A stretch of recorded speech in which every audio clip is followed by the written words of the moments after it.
Giving our invocation today will be Virgil Kilpatrick from Motor Racing Outreach. Thank you, Dick. Father, we pray and we thank you for blessings and resources to enjoy racing. Lord, we pray your healing touch over Peyton Hidalgo and Jim Putnam. We thank you for our military, our first responders, and all those who rush into danger. Lord, we thank you for our country, and we ask that a spirit of calm and forgiveness prevail. Lord, we ask your protection over everyone today. May it be a safe afternoon of racing, and it is with love and respect for people of all faiths. I pray in the name of Jesus Christ. Amen. Thank you very much, Virgil. As we get ready for another afternoon of racing, we've got 7 races on the program for today, and we are just now getting ready for our anthem. In the meantime, would the color guard please present colors?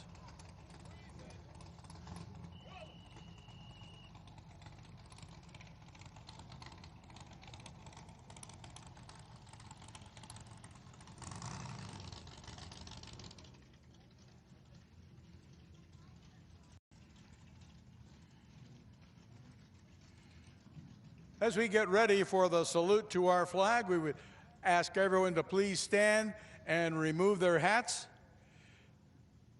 From Travis Air Force Base, California, the Golden West Brass, featuring Staff Sergeant Michelle Doolittle, who will sing our national anthem.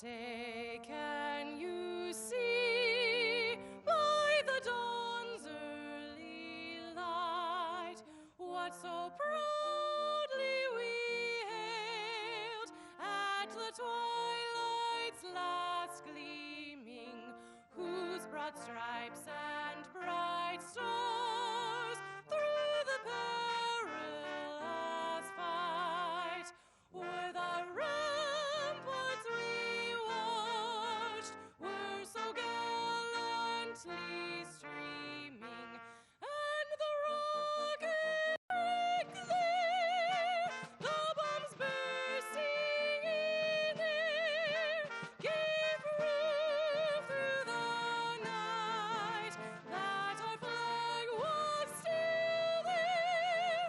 Oh, say does that star-spangled banner yet wave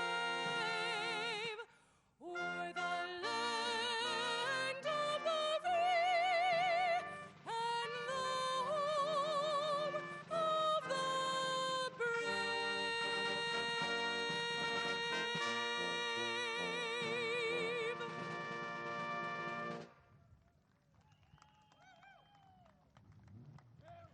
Thank you very much, Michelle Doolittle, and also the Golden West Band and our color guard from the Defense Language Institute of Monterey. We're about ready to go racing as we continue our celebration of the 50th anniversary of IMSA. 7 races getting underway in just about 5 minutes. Right now, I'm going to pass it to Rick DeBrule, and I'll be joining him momentarily up in the booth.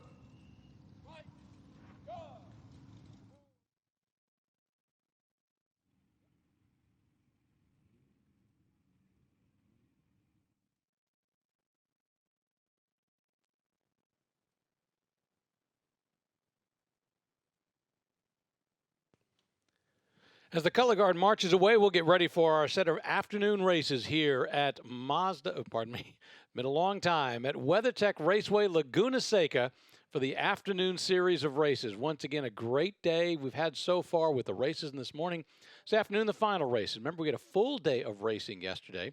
Hopefully you're watching us via the IMSA.TV app. I know I got a tweet from somebody who said, you know, we're not just in America, we're watching from around the world. So it's great to hear people are watching.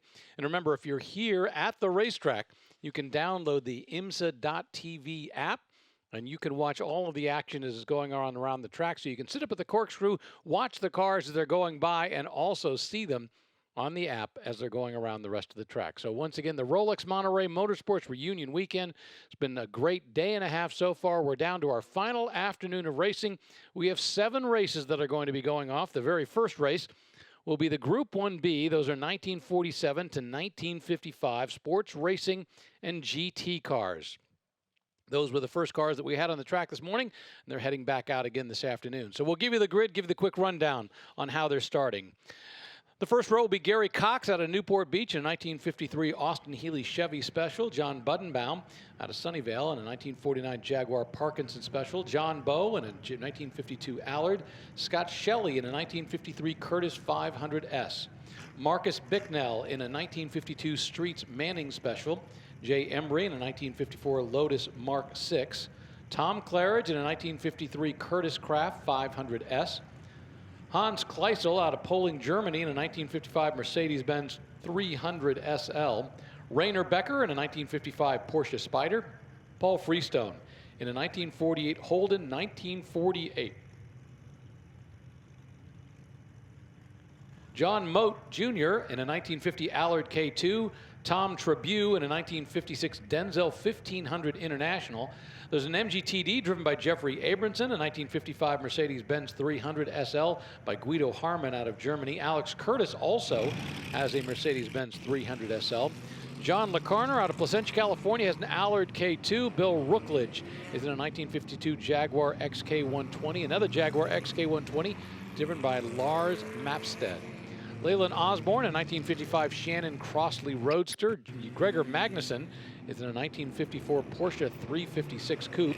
James Alder in a 1952 XK120 OTS. Timothy Barnes out of San Luis Obispo in a Jaguar XK120. Steve Marks in another Mercedes-Benz. This one's a 190 SL. Rob Manson in a 1953 Tatum GMC Special will be starting 24th.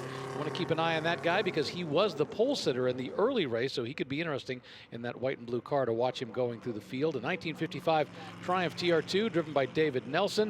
1950 Allard J2 by Bernard Devrieux. Jeff Marks is driving a 1955 Mercedes-Benz 190 SL. Michael Cleary in a Cleary Special Crossley.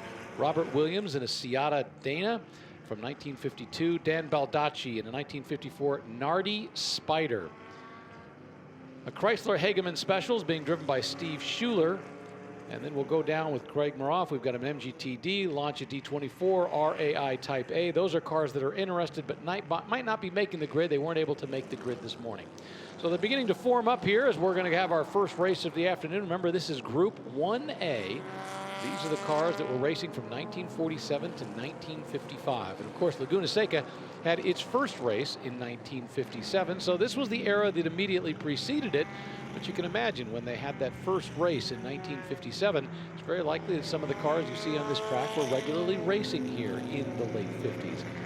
You're just seeing that number 25 car going through the screen right there. That's the car that is going to be interesting to watch because he had a hard time in that first race, went off at the last minute, and ended up not being able to get the victory that he thought he was almost going to get. So it'll be interesting to watch him in this particular race. Great to watch that Holden out there as well. Remember, that Holden is an Australian car. It's been brought over when everybody else is driving around in low-slung cars. It's got a very upright sedan type look to it. So that'll be interesting to see what it finally does. Number 41, Gary Cox, and that 1953 Austin Healey Chevy Special is in the pole position, and by virtue of having won the first race, John Buddenbaum in the 1949 Jaguar Parkinson Special. The Austin Healey Chevy has a 4600 4.6 liter engine, while the Jaguar Parkinson is a 3.8 liter. We're going to get another pace lap as they're going around. They're going to get another full pace lap behind the pace car. Everything's full course yellow for the time being.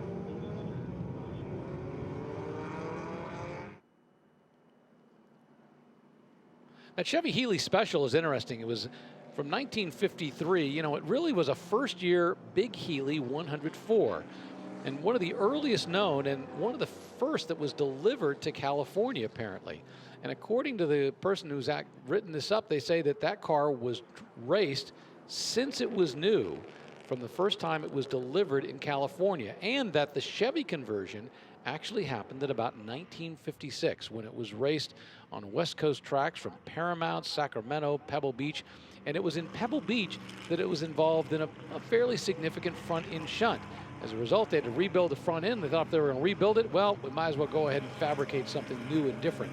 And that's why that car that is at the lead of this pack, that number 41 car, while it says it's an Austin Healey, does look very different compared to everything else that you would see in the Austin Healey realm. And earlier today, we also talked about how great it is to have 3 Mercedes-Benz 500 SLs out there competing. Very expensive, very desirable and valuable cars, and yet they're out here being, well, put through their paces by drivers who are enjoying every minute of it, because that's what those cars were intended to do. The original Mercedes 300 SL Sport Light was a racing car, and then it evolved into a passenger car. Slightly different looks from the racing one, a little more aerodynamic shape, but still a great look. And of course, the gull wing doors, which have become iconic over the time, and very unique. And of course, you'll see 2 other silver cars out there, or at least one is silver, a 190 SL. And that has very similar looks to the Mercedes 300 SL. However, the 190 was, let's say, the baby brother. And it did not have the same performance chassis that the Mercedes 300 SL had. It was actually based on a sedan chassis. And as a result, it just was not quite as fast and really didn't have much of a racing pedigree. So it's fun to see them now that they've been built up, turned into a race car, and getting the opportunity to race here at Laguna Seca. Cars coming down the hill out of the corkscrew, getting ready to take their first green flag of the day. You can see the lights from the pace car are off, and once again, the first row, we've got Gary Cox in that Austin Healey Chevy, John Buddenbaum in that Jaguar Parkinson Special. Both of them coming around. They'll get through turn 11 in just a moment, and then they're going to be taking the green flag to see who will win this one. And once again, I'm going to tell you, keep an eye out for that 1953 Tatum GMC Special being driven by Rob Manson. That's car number 25C. It's starting back in the 11th row. And that's the car that had the problem and went off into the gravel trap on the very last lap and lost the race and got shuffled back. All right, they're on the front straightaway. Going across the line, starter's looking at him. Is he going to wave a green flag? He does, and we are racing for our first race of the afternoon. Once again, this is the 1947 and 1955 Sports Racing GTs, and there they are going. That Austin Healey Chevy just got eaten up going into the first turn. Yeah, that Andretti hairpin looks like the on-ramp on 405 San Diego Freeway on a rush hour. But it is a Parkinson Jag out front. It looks like that's the Allard behind him. Is that the 11 Bow car that did so well this morning? Yes, it is. There's that Austin Healey you talked about, that Gary Cox Austin Healey Chevy, car number 41. He's dropped the 3rd spot. Here comes the Manning Special. There's another Allard behind him. That's actually a Curtis, car number 9. You can tell a Curtis because they've got those vertical chrome bars in the grille. Looks like teeth. And then right behind him is the Streets Manning Special that just made the move and just gotten ahead of that Curtis. Boy, a lot of action early, and Buddenbaum leading the field up the hill, being pursued. It looks like, oh, and now look at that. The Manning Special closing in on that Austin Chevrolet as they head up the hill. John Bowe in that Allard again got a great start. He started 3rd, he's already 2nd, and we're just halfway through the first lap. Yeah, not sure what happened with the Austin Healey Chevy Special being driven by Gary Cox. Just didn't have the start he wanted. Boy, a battle going through the corkscrew right now. Boy, they've got that number 9 Curtis and also the number 15 Streets Manning Special, nose to tail. Now the Curtis has the advantage, but the Manning Special is right on his tail. Boy, they are really fighting hard, and they almost came together up at the top of the hill. And the 2 of them are both closing in on that Austin Healey Chevy. That Healey Chevy, in the meantime, Bo is trying to put pressure on Gary Cox in that, and on John Buddenbaum in the Jaguar Parkinson Special. They're pretty much nose to tail. Bo looking on the inside as they crest the hill past start finish. He gets down almost in the motorcycle track there. He tries to pull alongside going into the corner. He just can't break that deep without burning up his tires. He'll smoke them and lock them up for sure. Boy, Budenbaum is working hard. You can see that Jaguar fishtailing. Now they're side by side. Bo looks like he's going to make the move on the inside of turn 2. New race leader, car number 11, John Bo, in that Allard J2X. So a good battle right off the bat of the first couple laps between John Budenbaum and John Bo, and we've got a problem. We've got a car off the track. I think that's Jay Embry looking at the car. Looks like he's got some damage. At the front end is a bit askew. Right front tire on it is not at the correct angle. He must have made contact with someone. Remember, we're just on the second lap, and I'm going to guess based on his position, it's likely, yep, they've got a full course caution, so they're going to have to bring out safety cars to take. Now, let's see what happened. He was already backwards by the time we see it, coming out of the Andretti hairpin. So, but it looks like, once again, and not just a simple spin, he's got some damage there. So he had contact with somebody. We don't know who it was, but there was a problem going into there. Yeah, his right front fender's popped up in the air, and as I mentioned, that right front wheel is certainly out of alignment in camber.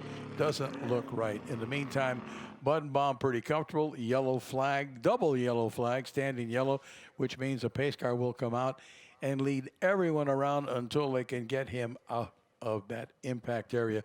On the outside of the Andretti hairpin, yellow flag, everyone has to maintain position.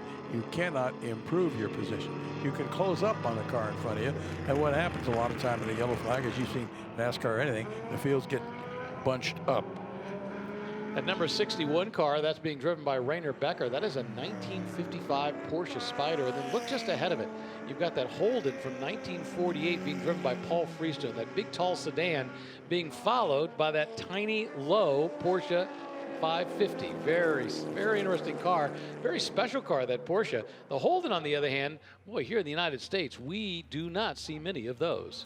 Well, Holden's General Motors down under, I believe, and he started 10th in that Holden. He's already picked up a couple of spots, now running in the 8th position.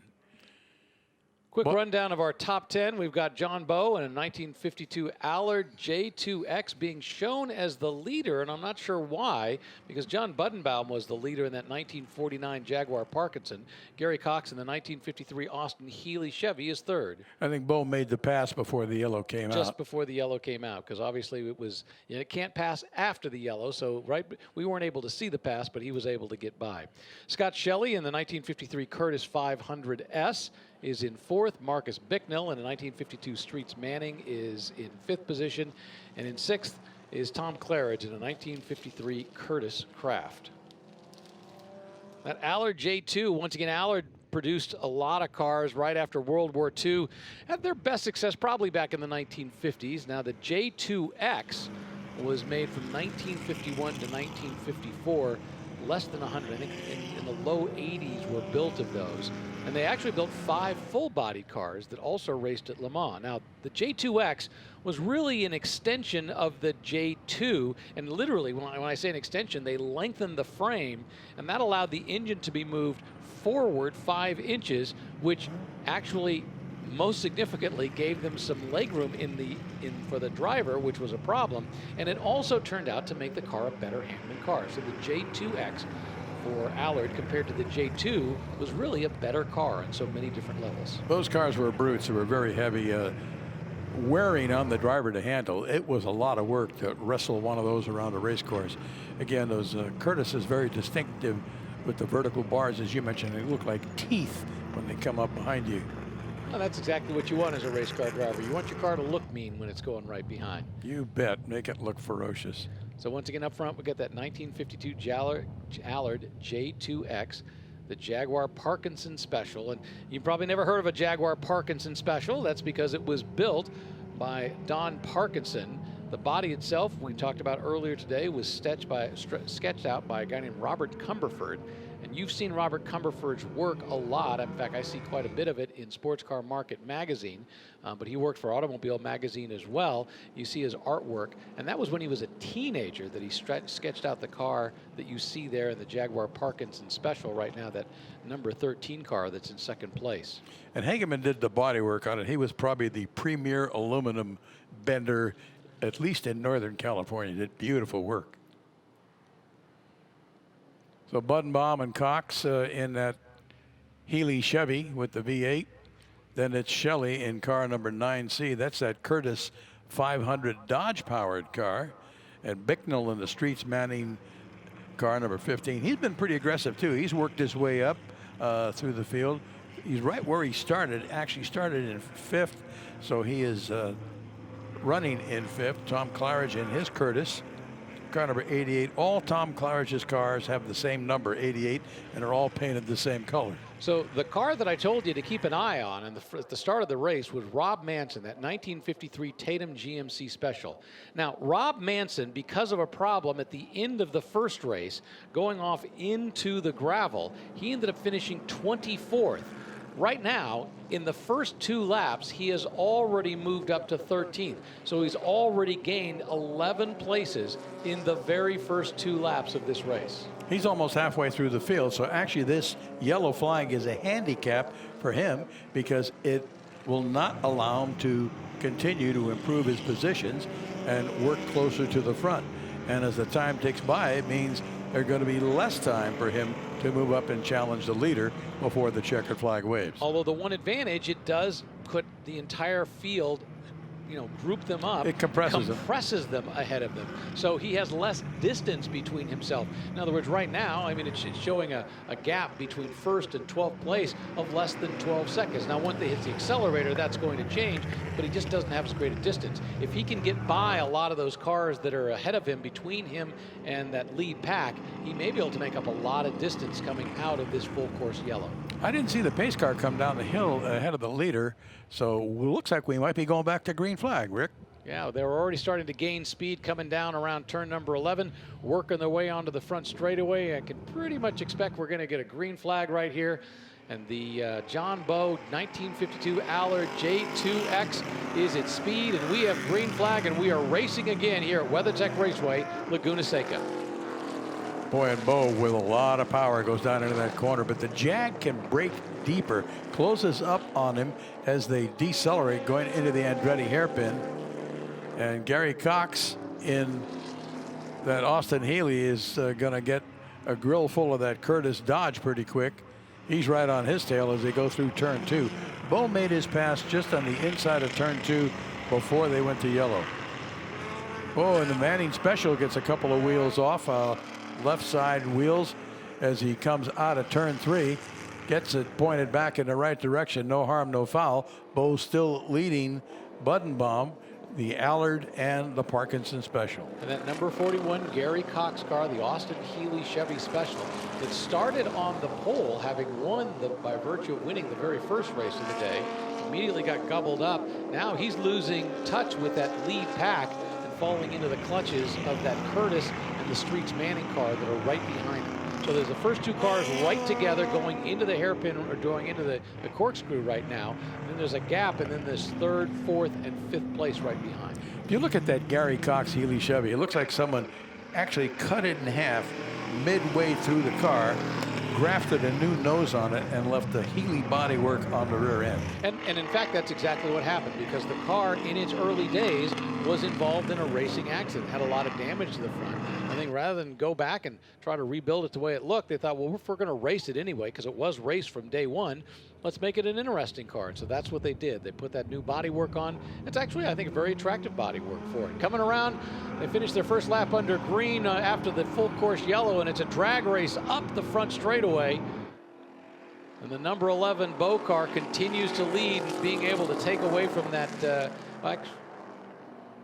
number 11 Allard J2X continues to lead ahead of that 1949 Jaguar Parkinson Special. But boy, that Jaguar right on his tail as they go around the Andretti hairpin.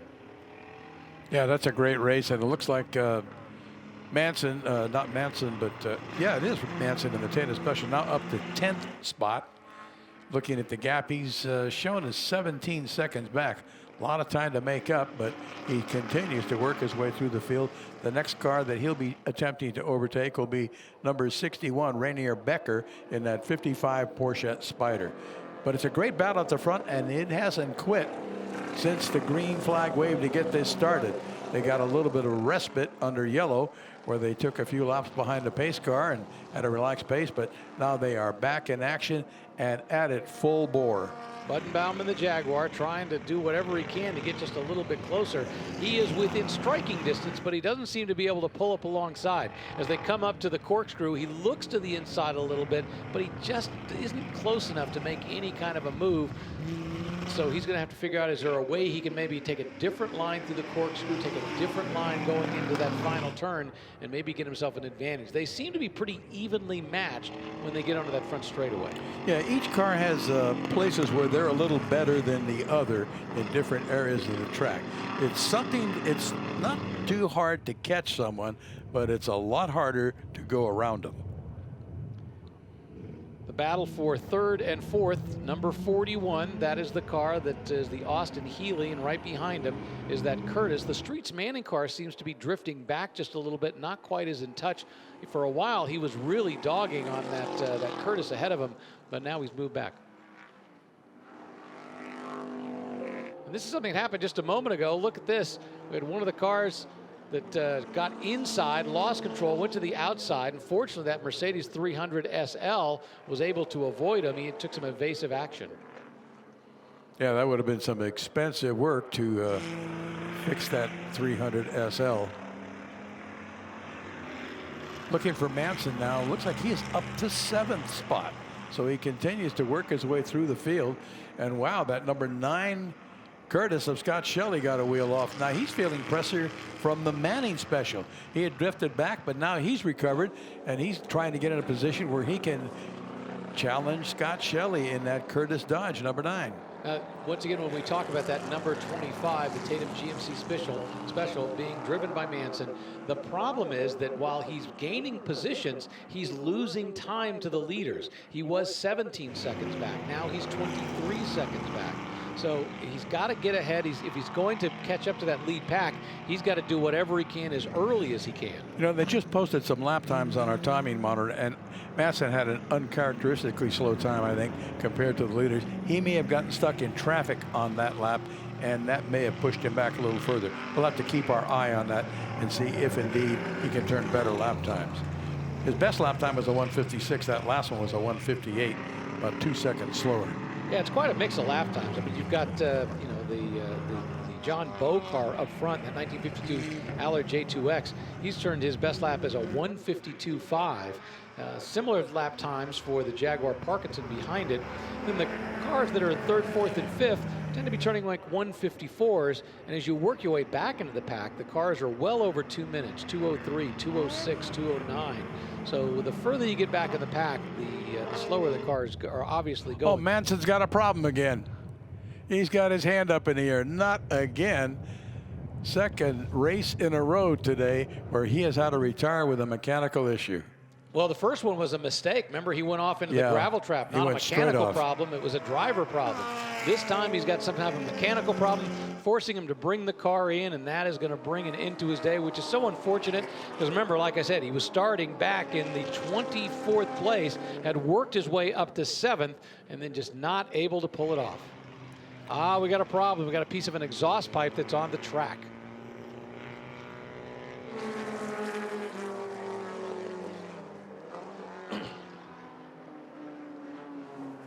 But they're not calling a yellow flag, not bringing a full course yellow, so I don't know exactly where it is on the track, but it's in a situation where they don't feel it's a danger at this point.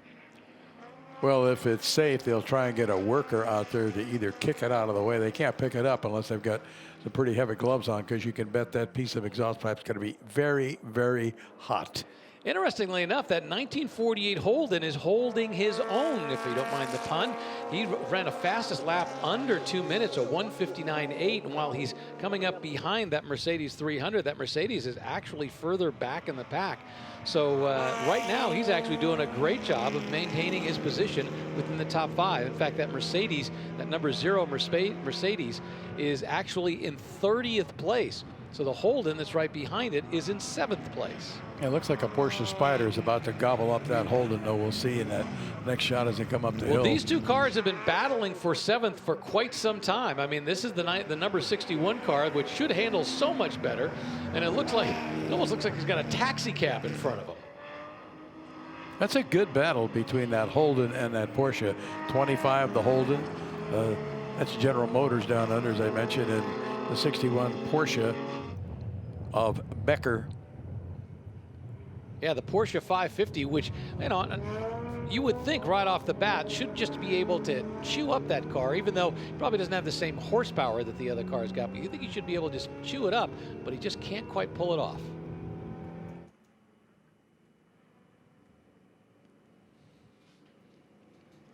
Well, looks like that's going to end the race. We're going to get a checkered flag right there with John Bowe is going to come away the winner right there. And that 1952 Allard J2X, followed by John Buddenbaum in a 1949 Jaguar Parkinson. Gary Cox in the 1953 Austin Healey Chevy Special. Scott Shelley in a 1953 Curtis 500S will finish fourth. Marcus Bicknell in a 1952 Streets Manning Special is going to finish fifth. John Bowe, congratulations in that 1952 Allard J2X. Sixth is going to be Hans Kleisel in that 300 SL. Then it's Freestone in the Holden we've been talking about, car number 25, finishing seventh. Becker in the Porsche Spyder, car 61, eighth. Tom Trabue, car 80, the Denzel 1500, ninth, and Harmon in the second 1955 Mercedes-Benz 300 SL finishes in 10th spot. Look at the margin of victory. I think it was a half a second between Bowe and Buddenbaum. And we've got the cars heading out onto the track. Let's set that field for you. On pole should be Ron Goodman in car number 23.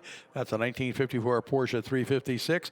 Alongside Jeffrey Abramson, 1959 Morgan Baby Doll 4. Alec Hugo is in a 1962 Porsche 356. William Lyon is in a Porsche 356 Abarth GTL. Robert Stoker, 56 Alfa Romeo Giulietta 750 Spyder, and alongside a 1960 Porsche Abarth Carrera of Ranson Webster. Cade Maroof is in a 1960 Alfa Romeo SZ. David Schwartz is in a 1958 Turner 950S. Dave Hagan, a 1960 Porsche Roadster, a 1958 Morgan Plus 4, driven by Greg Powell. Steve Schmidt is in a 1958 Porsche 356 Speedster. Charles Christensen in a Porsche convertible. Ron Erickson, a 57 Chevrolet Corvette, 1959 Triumph TR3A, driven by David Hoagie. Max Jamieson, a 57 Porsche 356, and Tom Turner in a 1962 Triumph Spitfire. Sean DeLuna, 1955 MGA. Lars Mapstead, 1957 Alfa Romeo Veloce Monoposto. Paul Christensen, a 1956 Porsche 356A. Ray Schubert in a 1958 Denzel 1300. Frank D'Aquano in Elba Courier Mark I. That's a 59 model, alongside a 56 Porsche 356A, driven by Edward Hugo. Richard Johnson, a 1959 Alfa Romeo 750 Giulietta. Greg Calfo in a 1957 Porsche 356 Speedster. 1962 Lotus Elite, driven by Henry Moore. Don Tavini completes that row in a 1959 Porsche 356. Bill Rookledge, 1957 Austin A35, and Patrick Long, and I did see him in the car going out in that 1957 Porsche 356 Speedster. That's going to be fun to watch. Terry Cowan up next, 1960 Austin Healey Sebring Sprite Coupe. Ron Cressy in a 1959 Chevrolet Corvette. John Ganaway, a 1961 Triumph TR4. Ned Speaker in a 1961 Ferrari 250 GT. Marnix Delanius in a 64 Alfa Romeo TZ. That's the Tubolari. Peter Smith, 1958 Austin Healey Sprite. Rick Hayden, a 1961 Volvo P1800. Michael Sweeney in a 1963 Porsche 356 Super 90. Ivan Lesnar in a 58 Austin Healey 106 BN6, a 1958 Victress C2 Coupe, driven Mike Leicester, and the final car on our grid, Kevin Adair in a 1959 Austin Healey 3000. So once again, as I mentioned, I was able to see Patrick Long in that car number 123, which is a 1957 Porsche Speedster, gone onto the track. He was pulling out of the garage area. So I'm looking forward to seeing him out there on the track because he's starting way back in the pack. In fact, he's starting back in 28th. So the ability to see him come through the field, I think, could be pretty darn exciting if he manages to get it all working just right. Up front, Ron Goodman in that 1954 Porsche 356. He's going to be battling it out with that Morgan Baby Doll 4. And once again, Baby Doll was not an official designation out of Morgan. Baby Doll was the car that he was building, and he had a series of Baby Doll specials that he was racing over a period of time. That was Lou Spencer that commissioned those cars and raced them very successfully, winning national championships with them. Aluminum bodied. The engine was about a 2.2 liter, basically based on a Triumph TR3, but the SU carburetors were thrown in the trash heap, and a couple of Weber side drafts were bolted onto the side of the engine, and boy, what a difference that made. The lighter weight, the better carburation, and the car was really, really quick. Lights out on the pace car. We're going to go racing. And it's Porsche 356, and you know the Morgan is not there. He's showing up on our grid, but now we see a Morgan in the back, but we're not seeing the Morgan Baby Doll special. So it's all Porsches up front with that Alfa Romeo on the outside of the second row. Yeah, that's a Greg Powell Morgan that's back there. It's a regular E-production car. So once again, it's time for the second race of the day, Group 2B in the afternoon, 1955, 1964 GTs. This is the Sunday Bonhams Cup race, and off they go. They get the green flag, and Ron Goodman gets a really good jump going into the first turn. He's easily going to pull it off, and in fact, they're going to maintain their positions. That's Alec Hugo that's behind him now in that black Porsche 491. He came up. He was scheduled to start second. I think he started alongside Goodman in the front row. Anyway, it's Goodman followed by Alec Hugo as they go into the infield area. Everybody scrambling side by side, too wide as they go through turns 2 and 3. That puts a lot of trust in the driver that's alongside you. They come through that infield area now, going underneath the Michelin tire bridge in the infield. Take turn 4, the right-hander, and now a little bit of a straightaway takes them under the Mother's Bridge and to turn 5, a favorite passing spot, a banked left-hander that leads them to the climb up the top of the hill to the corkscrew. That number 138 right there, that's being driven by Robert Stoker. That is a 1956 Alfa Romeo Giulietta 750 Spider. Love the enclosed look on that. Back up front, well, I tell you what, Ron Goodman seems to be stretching out the lead with Alec Hugo right behind him and William Lyon tucked in behind him. But there's a solid distance between each car, so not close enough to be able to make any kind of a challenge. Although, as we've seen throughout the day, just because you got a great lead on the first lap doesn't mean you're going to hold on to that lead later in the day. You know, I think that lead Porsche is the oldest Porsche out there. It's a 1954 356. Hugo tries to close up on him as they come out of turn 10. Looks to the inside going down into turn 11. Say, no, that's not going to work. Tucks back in behind in formation, and they make the left-hander out of 11 and come up the start-finish straightaway. 23 and 491. Ron Goodman and Alec Hugo in a pair of Porsches. And while they look very, very similar, in fact, they are differing years. From 1962 is the second place car. That's a Porsche 356B, and then the car ahead of it is a 1954 Porsche 356, called a 356A if you want. Ultimately, they ended up at the 356C before the 911 came into the picture. And then back and forth, that's the number 49 car that's being driven by Ranson Webster. He started in, well, 5th place on the track because that Morgan didn't take the flag. So he's moved up one position so far, moved himself around that Alfa Romeo. In the meantime, Patrick Long is 13th overall. He start 26th or somewhere back there. So he's done a great job of One moving lap through the pack. I imagine he probably had a big jump on a lot of drivers right off the bat, and then he's managing to pick them off as they go around. Remember, he's in number 123. Hopefully we'll get a chance to take a peek in on him later on in this race. But he's absolutely working his way up. The problem is, as time goes along, it just gets a bigger and bigger spread between the lead car and them. And once again, these are only 20-minute races. Yeah, and because of the traffic that Long is in, he's lapping at about 9 seconds a lap slower than the lead cars, Goodman and Hugo. So they're getting further and further away with each successive lap until he can break 3 of that traffic. Yeah, the first 5 cars were regularly turning laps under 2 minutes, starting with the 6th place car, that Alfa Romeo Giulietta. That's when the cars are turning laps at 2 minutes and over. So for the most part, the first 5 cars are the only cars turning laps at less than 2 minutes. And until you pass them, you can only go as fast as the cars around you, unfortunately, even though your car may be capable of faster lap times. We'll watch the progress of Long and as he continues to carve his way through that field and try and work up toward the front. I think easily he should be a top 5 car. We'll see how it turns out. There he is right there coming into our picture. He was actually fishtailing as he got around that number 63. That was the Triumph TR3 that was in 11th place. So I'm going to guess as a result of that, when he goes by, that he's now probably moved up, in fact, into 11th. And he's 20 seconds back of the leader. So he's got to do his best to get around as many cars as he can. But think about this. He started 28th, and he's now up to 11th. Well, we're only about 4 minutes into a 20-minute race, so there is time, but I think they've just got too big of a gap on him, and their lap times are such that I don't think he can catch it. Yeah, he's running a 1:57 was his last lap, but the leader right now, not having to worry about traffic, not having to worry about anybody ahead of him, turning laps at 1:50, 1 minute and 50.7 seconds for his last lap. And the leader has turned the fastest lap in the race. So he's not waiting for long to catch up. No, if he's going to take off, he's not going to worry about it. The second place car is that other 1962 Porsche.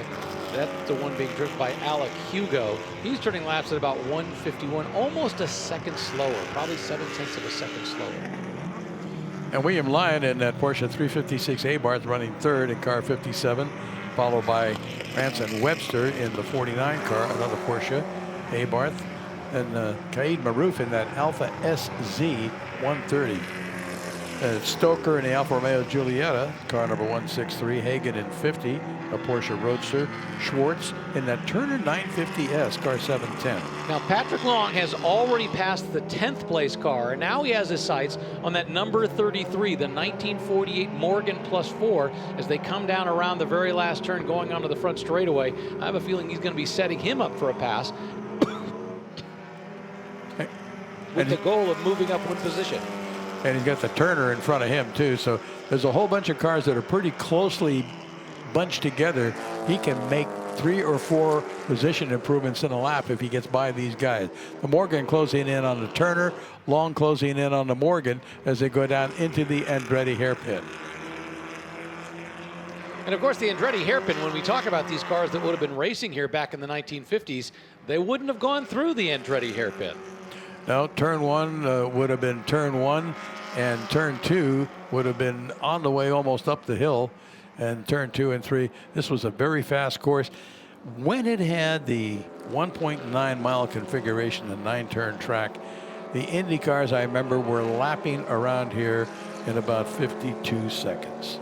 Now they were flying. So the idea was to make a slightly longer track. That's what they did that for. It also slowed things down just a little bit more. They put in the Andretti hairpin, that whole 2, 3, 4 complex where it works into 5 and then goes up the hill. But it made for a very different track configuration. So once again, if some of these cars were racing here back in the late 50s, they were seeing a different track at the time.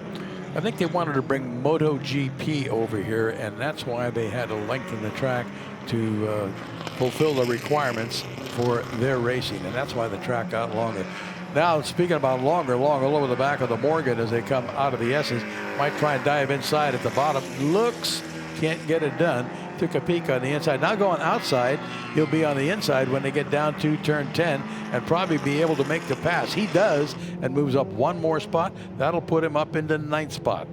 Yeah, he's just been carving his way through the field. Didn't see the early parts of it, but now as we watch him, he's easily doing that. But once again, as we pointed out earlier today, it's, you know, he is a factory Porsche driver, 2-time Le Mans champion. He is a guy who knows how to drive and knows how to drive very well. By the way, his brother is a, I believe he's a champion skateboarder, but look at this. He's getting repassed on the front straightaway. Although, can he make it stick? No. That number 33 car driven by Powell had a little more oomph going off the last turn, got side by side, but Patrick Long was able to pull it back in and get around the Andretti hairpin. And I have a feeling on this next lap, he's just going to stretch out. So Long continues his progress, now 9th overall. And you notice his lap times have come down. Now he's lapping in the 155s. When he was in that other pack down there, he was lapping over 2 minutes. Goodman's last lap, 152. So he's slowed a bit, and they've got 4 laps complete. Now, the problem they're having now is they're catching up to a lot of back markers. There you see the number 123 being driven by Patrick Long going around that number 35 car and having to do that. And then also the car ahead of them. Now that Turner is the car that he's after. That's the green Turner that he's trying to chase down because that green Turner is in 7th place. What will really make it interesting if Goodman and Hugo, the 1st and 2nd place cars, get up in a bunch of traffic and start lapping cars. This is going to allow Long again to close even more on that battle for the lead. Yeah, because up until now, Goodman and Hugo have had a pretty easy run of it without any battle. They're not battling each other, so they're not losing time in that way. And they're also haven't had to work their way through an awful lot of the back markers. But as they get further and further through the field, if they catch up with any of those packs, you know, it's one thing to let somebody by when you're all by yourself, but when you're battling it out, even though you're battling it out for 19th or 20th, and the leaders are coming by, you're hesitant to give up too much because you don't want to lose the position to the guy you're battling at the same time. Long continues to circulate in the 155s. Goodman and Hugo in the 151s at the moment, trying to get closer, clawing his way up to the front. Shows that he's about 30 seconds behind that battle for the lead. And Goodman's got 1.1 seconds over Hugo, which is surprised because they were pretty much nose to tail earlier. Maybe they decided to dial it back for the middle of the race and save the cars if need be for the end if they want to have a real battle. Goodman leading from the green flag, started from the pole in that number 23 Porsche Coupe. Alec Hugo, good start, 491 up in the 2nd spot, and then Lyon in car 57 is running in 3rd. He started in 4th place. He got around the baby doll, which has disappeared, as you mentioned, Jeffrey Abramson at Morgan +4. Robert Stoker, that red car, that's the Alfa Romeo going up the hill. You've got the Alfa Romeo that's with white and red. That one being driven right there. And then we've got the number 163. That's the 1956 Alfa Romeo Giulietta 750 Spider. Both of them working their way up the hill. Meanwhile, Patrick Long has made it past the Turner, so he's now moved up a place as well. So he is now up into, I believe it's 8th spot. It was Schwartz driving that Turner, car 710. That's a Turner 950S. Long has dispatched him and continues on down the hill. Next man he's going to be looking for is Hagan in that Porsche Roadster, car number 50. David Hagan in his 60 Porsche Roadster. Patrick Long is a man on a mission. As we see him come around, you can see he's got quite a gap, though, between himself and the next car that's ahead of him. So he's got a ways to go before he can catch up to the next place. But he's doing a great job so far. I mean, he's run 3 races already today. He ran 3 races in the morning. He won 1 of them, but unfortunately had mechanical issues in 2 of the others. So as a result, I think he wants to get out there and show how well he could do, and more importantly, you know, get a little pride back in terms of, you know, showing that he can do better than the cars were doing today. And I think Powell and the Morgan got some inspiration from that move that Long put on the Turner, and would like to follow suit and get around the Turner as well, as he's closed up on him. And that's a battle for, I believe it's 7th spot. And what we're seeing on our screens right now, we've got Raymond Webster, the number 49 Porsche Abarth, followed by the two Alfa Romeos, as a matter of fact, a 1960 Alfa Romeo SC and a 1956 Alfa Romeo Giulietta. So the 2 Alfa Romeos working hard to catch up to that Porsche as they climb up the hill. And right behind those 2 Alphas is Patrick Long. So he is closing in on that lead group. This group that you talked about, the 2 Alphas are running 5th and 6th, and Long has them in his sights. So Patrick Long has done a great job, starting 28th, working his way through the field, getting closer and closer. And those 2 Alphas are giving a fit to Webster in the 49 car. He's currently in 4th spot. So you've got 4th, 5th, and 6th all running pretty much nose to tail. Once Long can catch up to them, he's got 3 positions that he can knock off if he can get by them. And when Patrick Long was back in about 12th position, he was 24 to 25 seconds behind the leaders. Now that he has moved up into 7th, he is, well, now he's less than 10 seconds away from the leaders of the race. So it's just a matter of trying to pull it up. well, that's not 10 seconds. Now we're seeing the timing reset. So he's still got a longer way to go. Yeah, now they're showing he's got 37 seconds between himself and the lead pack. Yeah, but he's only 7 seconds behind Stoker, the 6th place car. So, and Stoker's only a second behind Maroof, who is basically half a second behind Webster. So if he can catch up to those guys, he's got about 7 seconds to go to get on the tail end of that Alpha, and he can knock it off. Looking at the lap times now, Long is turning 154s, and that Alpha also, both the Alphas also at about 154, so they're all about the same speed. So's Lyon in that Porsche. Yeah, and right now he's gaining about a second a lap, but once again, these are only 20-minute races, so I'm just not sure that he's got enough time. But he's put on a great exhibition so far. Fun watching him drive around in that Porsche Speedster. His helmet matches the paint job on the car, so it's great looking on all counts. You know, he passed that Turner, but that Turner's kind of sticking with him. He can't get away from the Turner. Turner driven by Schwartz, lapping almost identical laps to Patrick Long, maybe half a second off Long's pace, but hanging in nonetheless. So Long has got to make up about 6 or 7 seconds before he catches up to that pack of Stoker, Maroof, and Webster and Lyon, who are 3rd, 4th, 5th, and 6th. At the beginning, I said he'd probably make it into the top 5. That's still a possibility.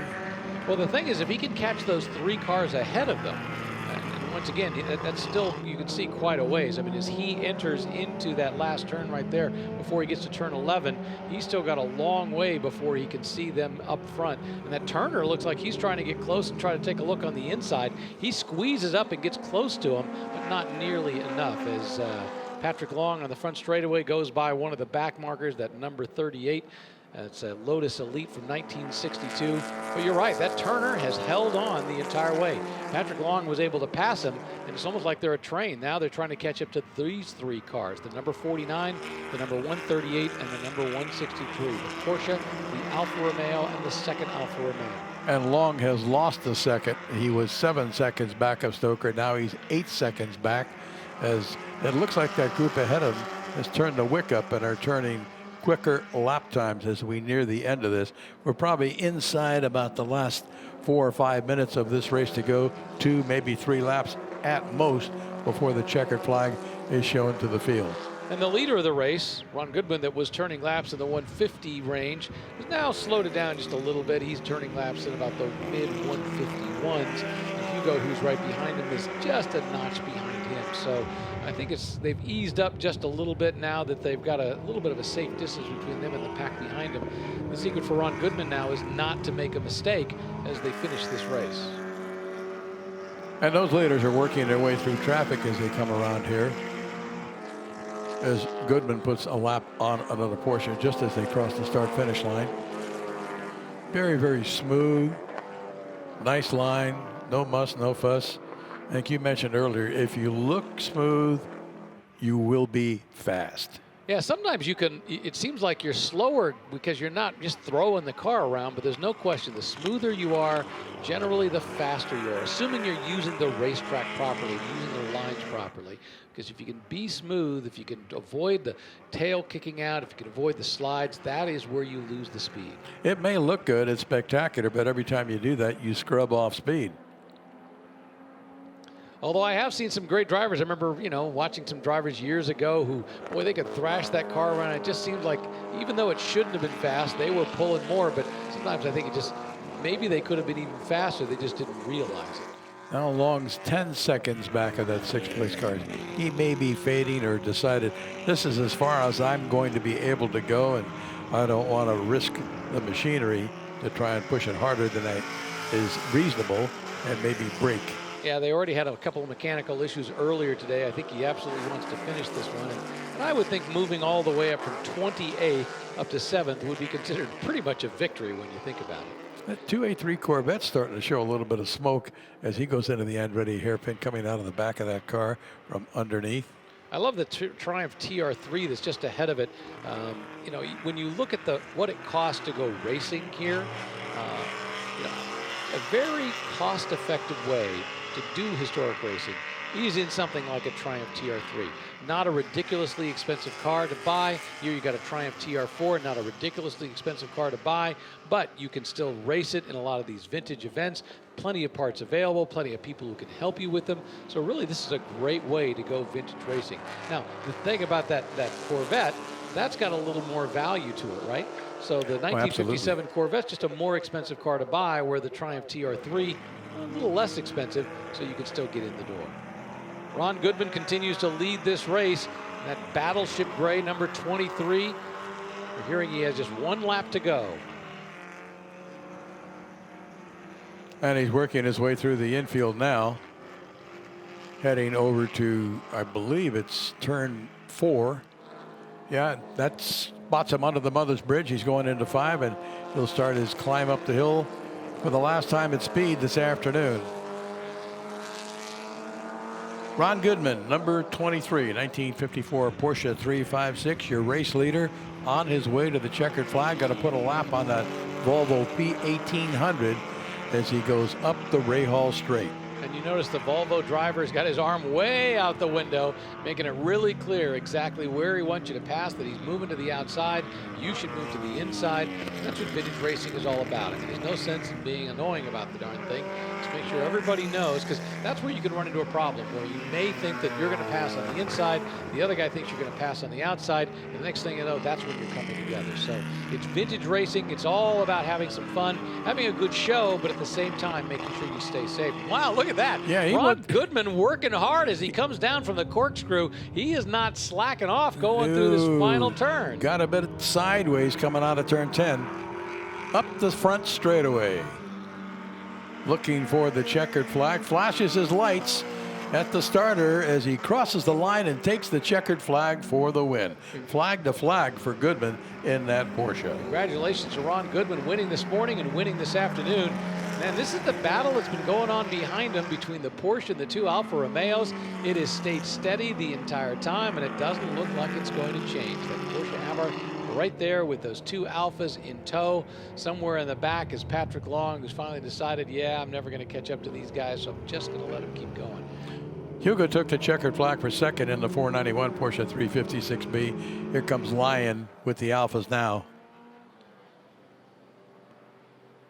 That's Webster actually in the number 49, followed by Maroof, Stoker, and then we're going to see Patrick Long coming up underneath the checkered flag very shortly. So great racing. This is that battle back in the back between this 1957 Corvette with the V8 and that Triumph TR4. And I believe just ahead of them is that Triumph TR3. Kind of embarrassing that a TR3 beating a TR4, I think. Well, yeah, it'd be even worse if a TR4 beat the Corvette. Well, he's got a TR3 ahead of him, so sometimes that's even worse if you think about it in terms of age. Oh! Boy, I tell you what, that was a scary moment for that Triumph TR4. Ganaway coming around the very last turn, loses control and just manages to gather it up. Boy, I tell you what, you lose control, you do a quick snap spin, and you can be in that wall really quickly. Yeah, that track is not that wide. You can snap spin it. You could bounce off of both walls. More than likely you're going to collect one, but he got a kind of a wild fish tail ride out of turn 11. Managed to keep it pointed in the right direction, but I guess you can say that he had a moment. All right, let's take a look at the highlights of this race. This is how it started out.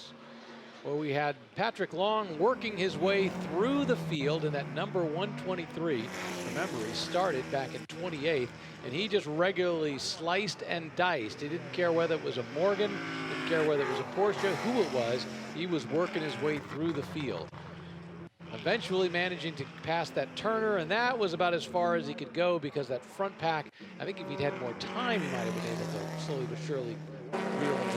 But he just wasn't able to do it. And this was when the Morgan tried to take it back at one point, trying to squeeze him off because he had a little more acceleration up the front straightaway. Patrick Long was having none of it. But at the end of the day, this number 23, Ron Goodman, that was the car that was the most successful car of the day, winning from wire to wire. And you look at the top speed as he goes across, less than 100 miles an hour. All All right, the Formula Fords are heading out onto the track. So, and there's a whole lot of these cars. Not sure we're going to make it through the entire grid, but we're going to give it a shot. I think we got 56 cars that were entered. Let's start with Ethan Shippert in a 1981 Crossley 45F. Michael Miller, 1970 Titan Mark 6. Dan Baker in a Lotus 61. Bob Lesnet in a 1973 Titan M6. Thomas Parmentier, 71 Hawk DL2B. Todd Willing in a Merlin Mark 20A. Martin Lauber in a 1970 Titan Mark 6. Laurent Parmentier in a Crossley. Art Hebert in a 70 Titan Mark 6. Mark Jaremko in a 77 Crossley 35. Chris Ford in a Lola T202. Russell Werner in a Van Diemen VD81. Lawrence Webster, 78 All-American Racers Eagle, 70 Titan Mark 6 alongside Steve Romack. Courtney Crone in an Eldon Mark 8. Dwight Mathewson in a Titan Mark 6. Michael Edick, 69 Lotus 61 Formula Ford, a 69 Lotus 51, driven by Nicholas Hunziker. We got Robert Wyrick in a Lola T204, Ralph Hill in a Crossley 35F.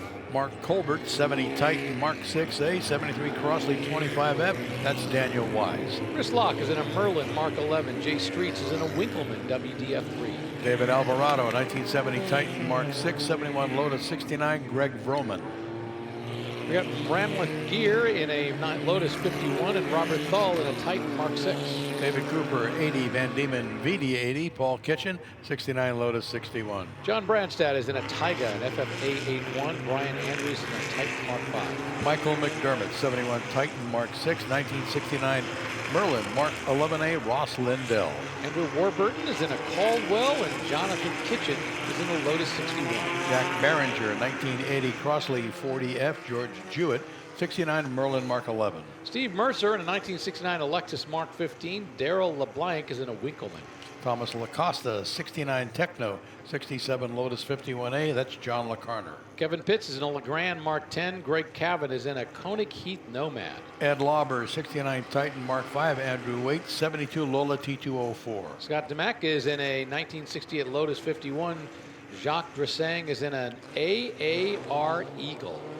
Dave Zerlinden, 69 Merlin Mark 17, Carl Moore, 69 Titan Mark 4. Will Jackson is a 1972 Titan Mark 6, while Jeffrey Rothman is in a 1982 Royale. Final three cars on the list: Gary Guzman, 71 March 719, Gregory Edenhall, 72 Eldon PH10, and Alan Desani in a 77 Royal RP24. That is your starting field for Group 3B, 67 to 81 Formula Ford. A huge group of cars, and once again, we've talked about the fact that that's what this was all about. This was always the affordable way to go racing. And in fact, if you want to go historic racing today, this isn't a bad way to do it. You know, it's still a relatively inexpensive way. So there are tons of these cars available on the market because there were so many of them built. There were so many different manufacturers, tons and tons of manufacturers. A lot of the cars built, most of which have survived or at least been rebuilt. And it's a great way to inexpensively get involved in racing. You don't need a big, huge trailer. But you do need some mechanical knowledge. But the nice thing is there's a great Formula Ford community out there to get you up to speed. Pace car leading them down out of the corkscrew now down into turn 10. That's that right-hander that points them toward the final corner here at WeatherTech Raceway Laguna Seca. In the very first race of the day, Ethan Shippert and Michael Miller had a great battle back and forth for a while. So we'll see whether they can revive that battle. We'll see the pace car pull off. It goes on to pit lane. Another guy to look out for is Bob Lesnet. Remember, he was really competitive. Then he touched wheels with someone, got knocked off course, and kind of lost a little steam. But he is starting in 4th spot. So they're coming out of the last turn. They're going to go ahead onto the front straightaway now. They're looking at this flagman. Is he going to wave a green flag? They're getting up to speed. And indeed, we have green flag, and we are racing here at Laguna Seca.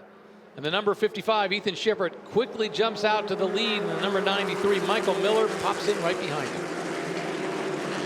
I'm looking. I don't see Lesnet's car in that lead group. He may not have come out. We'll have to look for that. It is Shippert, followed by the 93 of Miller. That's that Titan Mark 6. Then it's Danny Baker behind them. These are guys that all had a terrific battle earlier today in the morning race. And they're running 1, 2, 3, nose to tail. 4th place car is not Bob Lesnet, who is scheduled to start there. We'll look for the number of the next camera shot we get on it. And remember, once again, he had some issues in that morning race, possibly bent something or did a little bit of damage and just decided, you know, let's call it, we're done for the day, as the case may be.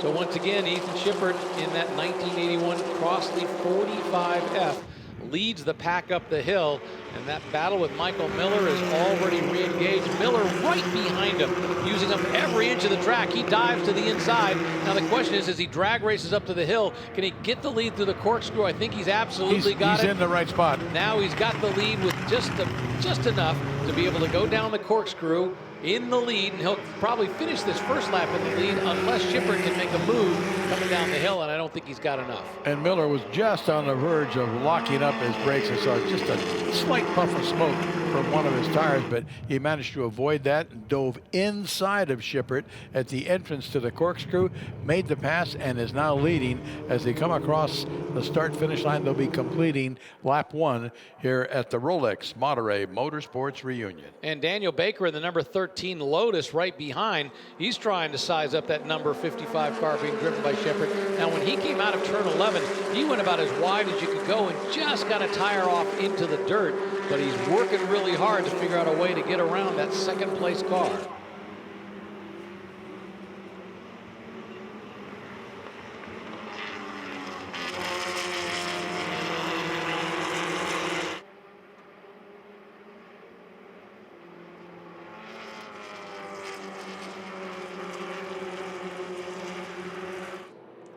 So Michael Miller leads this, having taken the lead away from Ethan Shippert. And now number 13, Daniel Baker, is right behind in that 1969 Lotus. And he's got a race on his hand with the number 12 car. That's Thomas Parmentier, who's back and forth. He's trying to figure out a way to get by. We got a move coming right behind them. That's the number 41 car, which is being driven by Todd Willing. And Martin Lauber, I think, is trying to take him on the inside. Side-by-side racing as they go up the hill. Shippert and Miller. Actually, Miller and Shippert in that order as they go up the hill. Spectacular to watch these Formula 4s and watch the suspension work as they come down through the corkscrew. You've got a camera downhill shooting right straight up at them. They're coming right at you. Pretty spectacular action. Miller trying to open up a little bit of breathing room.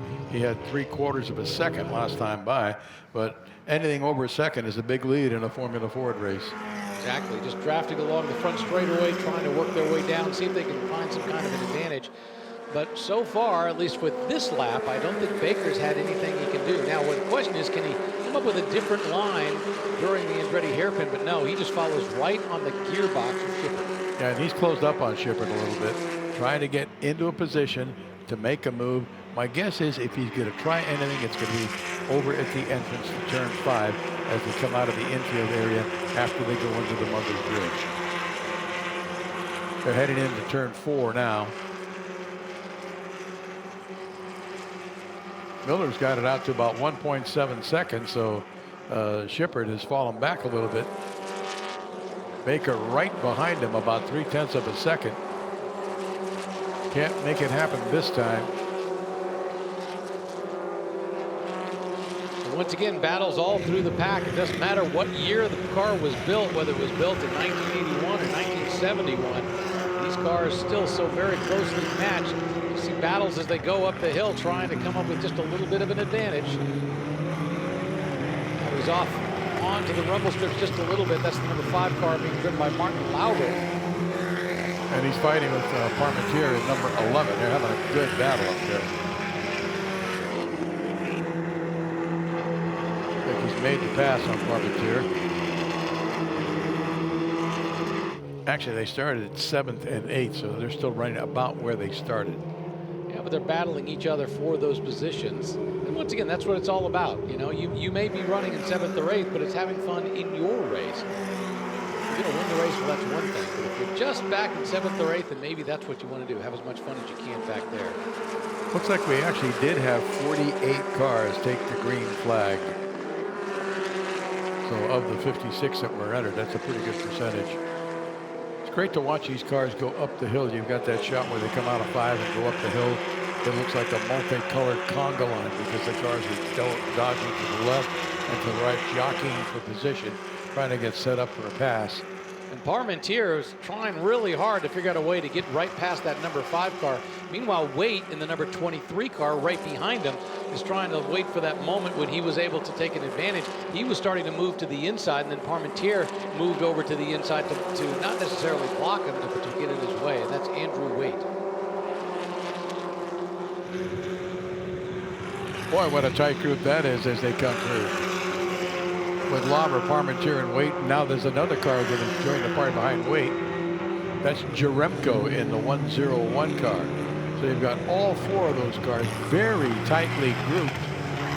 I wouldn't say that Lauber's holding them up, but he's not getting away either. Boy, Parmentier putting a lot of pressure on that number 5 of Martin Lauber as they come out of the corkscrew down Wayne Rady curve and out of turn 9, now into 10. Still Miller, though, with about a 1.7 second lead over Shepard. Baker still running in the 3rd spot in the number 13 car. He's about a half a second back of Shepard on that last lap. We'll update that. So the battle with these two, this is number 5, Lauber in the Titan Mark 6 and Parmentier in the 1970 Crossley. So it's Titan versus Crossley, but these are both 1970 cars, so that's the way the battle would have looked decades ago. Just battles throughout the entire field. He's got cars passing one another. Yeah, this is the battle for 25th right here. That number 77 car being driven by Alvarado, being followed by the number 7 car being driven by Cooper. So they're battling it out. And once again, you never know, they weren't battling it out for 2nd, 3rd, or 1st. They're battling that hard for 25th. Yeah, it's just as ferocious as those battles up at the front of the pack. Miller continues to open it up, now has more than 2 seconds in hand over Shepard. Baker still just a half a second behind Shepard, looking for an opportunity, maybe hoping for a mistake or a miscue by Shepard where he can squirt by and take over that 2nd spot.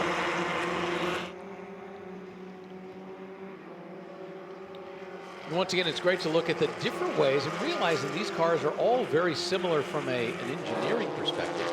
And they all have the same engine, they have the same basic concept, but each manufacturer attacked it differently, even in similar years.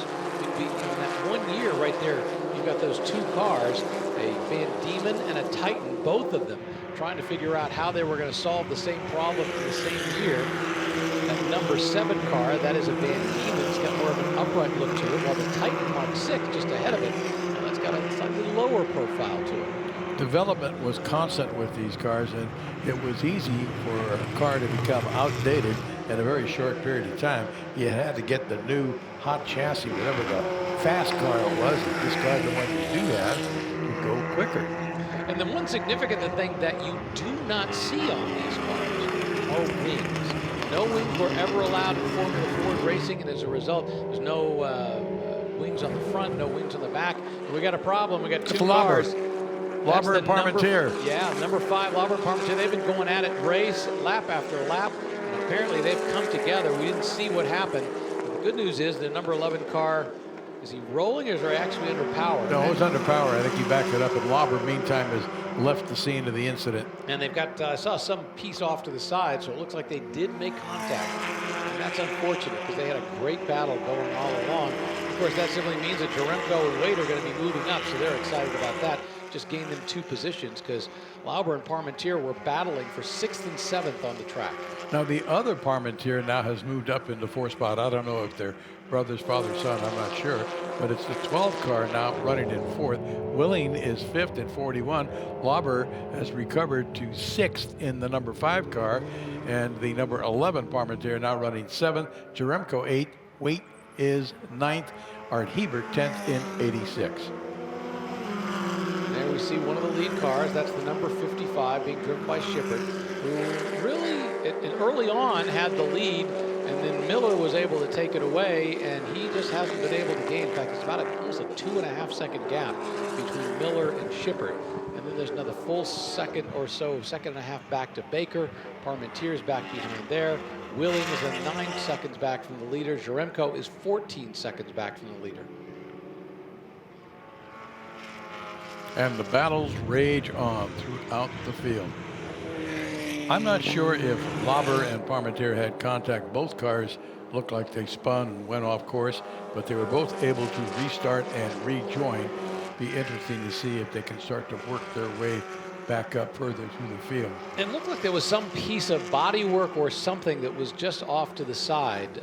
So it's hard to say whether, once again, whether there was any damage to either of the cars. Sometimes you can lose a little bit, but these cars don't have. It's not like a car where you've got plenty of pieces of body works and things that can come off. Yeah, they both dropped out of the top 10 too. Evidently, we got a good battle going out for 8 between Waite and Newman, 23 and 94. But Lauber and the number 11 Parmentier are no longer in the top 10. Yeah, that's the number 94 car being driven by Austin Newman. He's working hard to try to catch up to Waite just ahead of him. Waite, of course, is driving a Lola T204, and Newman is driving a Lola T202. That's the 1971 version, while Waite is in the 1972 version of a Lola 404. He's right up on his Dale right there, trying to figure out a way on that last turn, going through turn 11 and coming onto the front straightaway to see if he can set him up. And if he can set him up just right coming out of that turn, he can get a good solid run up him and potentially get close at the other end. But I'm not sure that he's quite close enough, although he's not bad. This is 23 and 94 that we're talking about, and they're about 0.3 of a second apart when they cross the start-finish line. They're catching up to some traffic too, which could play a hand in this, as they're going to be lapping a car. That's the car that Shippert lapped just a couple of laps ago, or on the last lap, I believe it was. Yeah, and they pretty much got held up. That number 23 car got through quickly, and Newman started to go around one side, and then realized he had to go around the other side. And then you've got the number 99 car. That's the Werner car that is also in contention, because right now he's in 10th. So he saw Newman get balked, and he tried to take advantage. He wouldn't do a thing like that. Well, I think he would. And that's a 1981 Van Diemen that Werner is driving around in. Miller comfortably out front. Shippert in pursuit. Turning about the same lap times. Miller has, last lap was a 1:30.0, and Shippert was at a 1:30.2. So almost identical lap time. So that gap between the two of them is remaining constant. And then Baker, who is in third in that Lotus 61, turned to 1:30.0. So he's right there with them. They're very, very close in lap times. And there we see a little battle on the track. And I mentioned before, this is back in the pack. This is number 47. 46, I should say. That's the car being That's the Eagle. That's the All-American Eagle that had already gotten around number 44, which was a Lotus. And now he's got the Alvarado car, the number 77 that he just picked off. He's trying to work his way through the field, so he's slowly but surely moving up.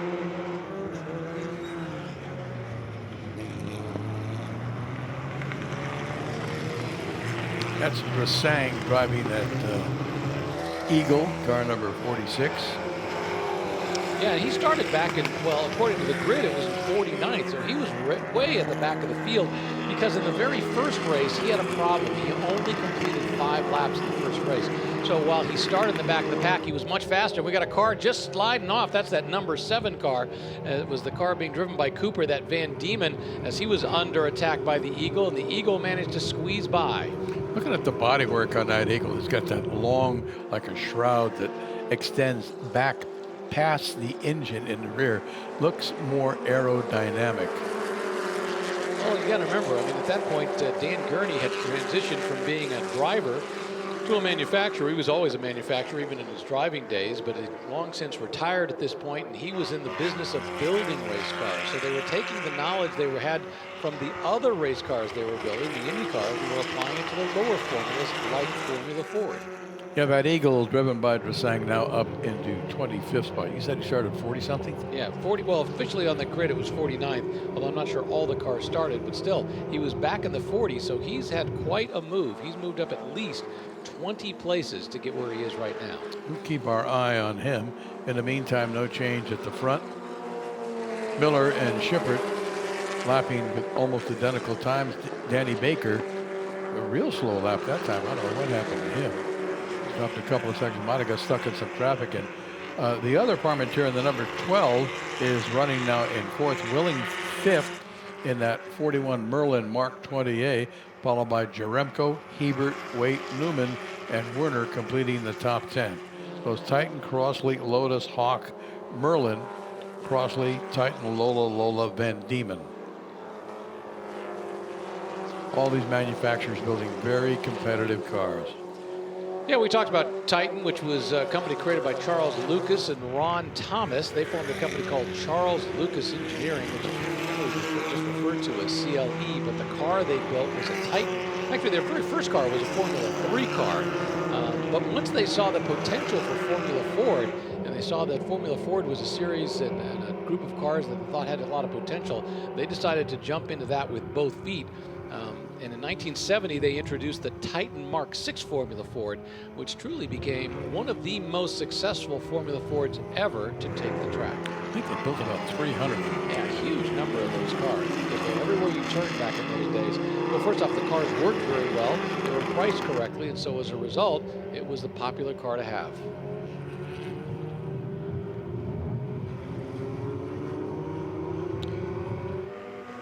No change up at the front. They continue to be about the same distance back, looking for battles further back in the pack. And the battle we're looking at right now is the battle for 36. That's between Jewett, Guzman, and Lauber in a Merlin Mark 11, a March 719, and an Eldon PH10. So everywhere you look, there are people trying to battle it out on this track.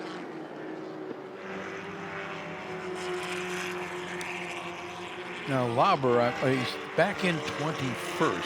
Remember, he was battling with Parmentier for, I believe it was 5th spot, and then they must have had contact. Both cars did go off track, and Lauber is recovered. He's back on, but he's running 21st. Well, the good news is, with the exception of that spin with those two that we were just talking about, it's been a relatively clean race. More importantly, we haven't had a full course yellow. We've had a number of those today to pull cars out of harm's way. And although those two could have been in harm's way, fortunately, they were able to get refired. And as a result, got back out there without a problem. Yeah, the other car, Parmentier, number 11, is shown as 46th, having completed 5 laps. I think he has parked it or gone back into the pits. Lauber's completed 10, so I'm pretty sure the number 11 car has retired. There's the number 93 car that is the leader of the race, coming along to the start-finish line. He's going to get a 1 lap to go signal, so Michael Miller brings that Titan Mark VI almost to the end of the race. He's just got to make sure he does one last clean lap to take victory. Shippert can see him, but he can't catch him. That's what the frustrating part is. And they're both working their way through traffic. All that Shippert can hope for is that Miller gets held up and allows him to get closer. Shippert driving hard. Whoa, and we've got a car that lost his nose. He evidently contacted a barrier sudden, ripped the nose right off that Formula Ford. He is at the exit of turn 3, just driver's right. He's not in harm's way. I don't think that's going to bring a yellow flag. We should be green all the way to the checker. Yeah, it looks like Courtney Crone in an Eldon Mark VI, who was running about mid-pack. Not sure what happened there, because it didn't look like he contacted anybody. It's possible that there was simply a failure of the unit that kept it on. But either way, the bottom line is it was off, and it caused him to go out of the race. Fortunately, it wasn't in harm's way, and so he was able to get off. And now it's just a matter of finishing the race.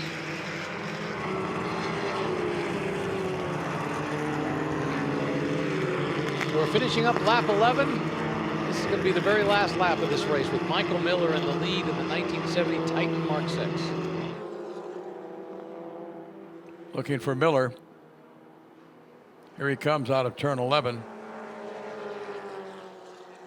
They were in a whole bunch of traffic. About 100 miles an hour as they get clocked past the Andretti hairpin. There is your race winner in the number 93 Titan Mark VI. Yeah, Shippert right behind him, squeezed up just a little bit towards the end. He gives him a little wave. The unfortunate thing was they just didn't have much of a race after that first pass, so it would have been nice to see a little bit more up front. The great thing about this Formula Ford race is we had so many races all the way through the pack. Didn't matter whether it was 7th, 9th, or 29th. Courtney Crone's car is gone, but the nose, the bodywork is still there at the exit of turn 3, off course, driver's right. Rest of the field being flagged off. run them down for you after Shippert. It was Danny Baker finishing third in that number 13 Lotus 61, followed by Parmentier in the number 12 71 Hawk. The 1972 Merlin of Willing 41 was fifth. Jaremko sixth and 101. That's a 77 Crossley 35. Art Hebert seventh in the 86 Titan Mark 6. Weight in car 23 was eighth. Lola T204, Lola T202 ninth. That was Newman, and Werner in the number 99 Van Diemen completed the top 10. And Mark Jaremko in that 1977 Crossley 35 did a good job because he started 10th and managed to work his way up to 6th. So he had to pass a number of cars to get there. Probably a pretty exciting race for him. So congratulations to him. And of course, you know, the other car that we were watching for so long was that 1977 All-American Racers Eagle, the number 46 car, and it did a great job carving its way through the field, with Dresang driving, finally finished 20th, which isn't bad considering he started way back in the 40s.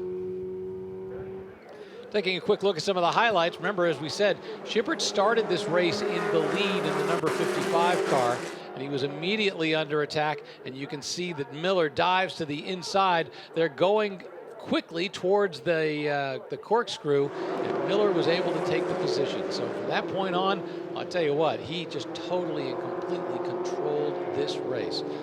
But back in the pack, well, there were plenty of battles. It didn't matter where you looked, and it didn't matter what years the car were.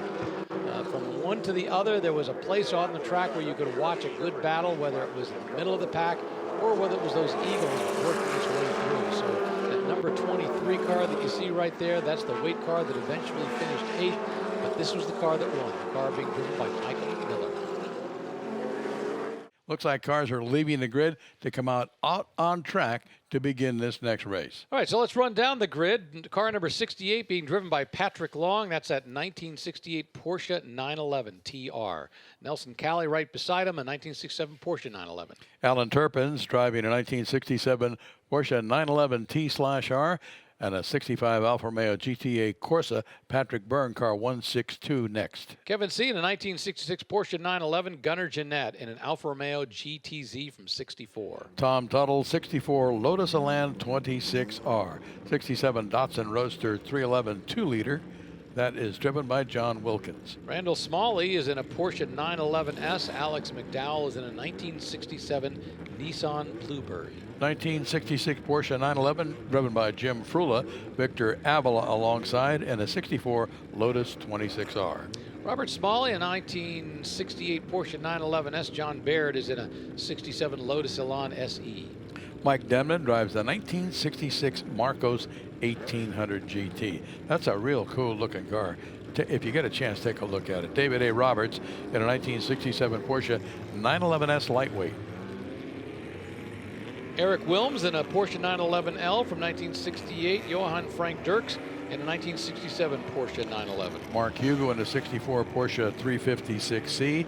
64 Morgan 44 competition roadster, Mark Platson. Debbie Briscoe is in a 66 Alfa Romeo GTV. Ron Carrico is in a Morgan 444 competition series 5 from 64. Carl Kraus, 1965 Turner Mark III Special. 66 Datsun Roadster driven by Ross Merrill. Terry Forlin is in a BMW 1800 Ti from 65. Don Bell is in a 57 Porsche Speedster. Sharon Edelman in a 65 Turner Mark III and a 67 Porsche 911S driven by Kevin Buckley. Edward Matsuishi is in a 1965 Porsche 911. Dave Perkins in a 65 Alfa Romeo Julius Spider Velocity. Scott Lovewell drives that 59 Porsche 356 with William Kirkwood alongside, and a 61 Elba Courier. Ned Speaker, Alfa Romeo TZ1 from 65. Frank Altamura in a 1966 Porsche 911S. Dennis Adair in a 62 MGB. Brandon Adrian driving a 67 Alfa Romeo Auto Delta GTA 1600 Corsa. Jerry Peters is in a Fiat Abarth 850 from 67. Paul Ryan in a 62 Lotus Super 7. Matthew Getzinder in a 65 Porsche 911. Masaaki Omura in a 1967 Datsun Fairlady 2000.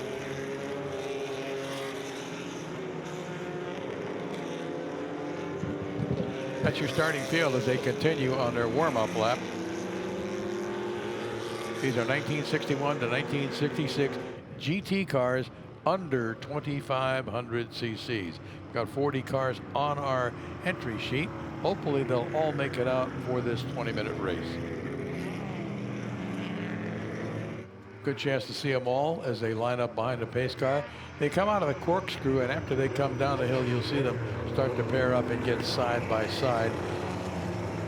By the time they get down into turn 10, they should be side by side, and they already are, coming out of Wayne Rainey Curve up there at the bottom of the corkscrew. 27 and 68, front row. Patrick Long in 68, Nelson Cali in 27. When you think of the Porsches that we've seen today, those 356s in the earlier class, so successful during their day. I mean, literally from the time that Porsche 356 won Le Mans in 1951 in a class victory, and then going up through the 911s as successful as they were, the 935s, the 962s. Porsches from one end of one era to the other have been successful. And I think what we're going to see here today is just an example as why. These first two rows, 3 of the 4 cars are Porsches. Pace car dove off. Now it's up to the front row. They're coming up to the start-finish line, watching the starter, looking for that green flag. 27 and 68. Long and Colley. It waves, and away we go. And you've got some cars 3 wide coming up the start-finish straightaway. But it looks like it is Long that got a good jump on the start. Oh, a lot of smoke coming out of the back of Callie's car. I don't know if he locked up his brakes or what, but he is really being pressed now by the number 40 car of Alan Turpin's. And we've got a spin in the middle of the Andretti hairpin, and that's a problem because it's right when everybody else is trying to come through. I think it could be Callie. He's losing oil. I think that's what that smoke was. Yeah, he's got a problem. Engine let go. Boy, the number 11 car being driven by Tuttle, that's the one, the first one to go around. And there you see the number 54 Porsche that's also had a problem. And now he's the number 2 car, the Nelson Cali car, has got his hand out the window, and he realizes he's got a problem. He's motoring around. I think he's trying to stay off the line as much as he can. Nope, he's staying in the line right there. So I don't know if he's losing oil or what his issue is, but he's absolutely got a problem. Yeah, he's got his hand in the air. Now he's trying to get out of the racing line.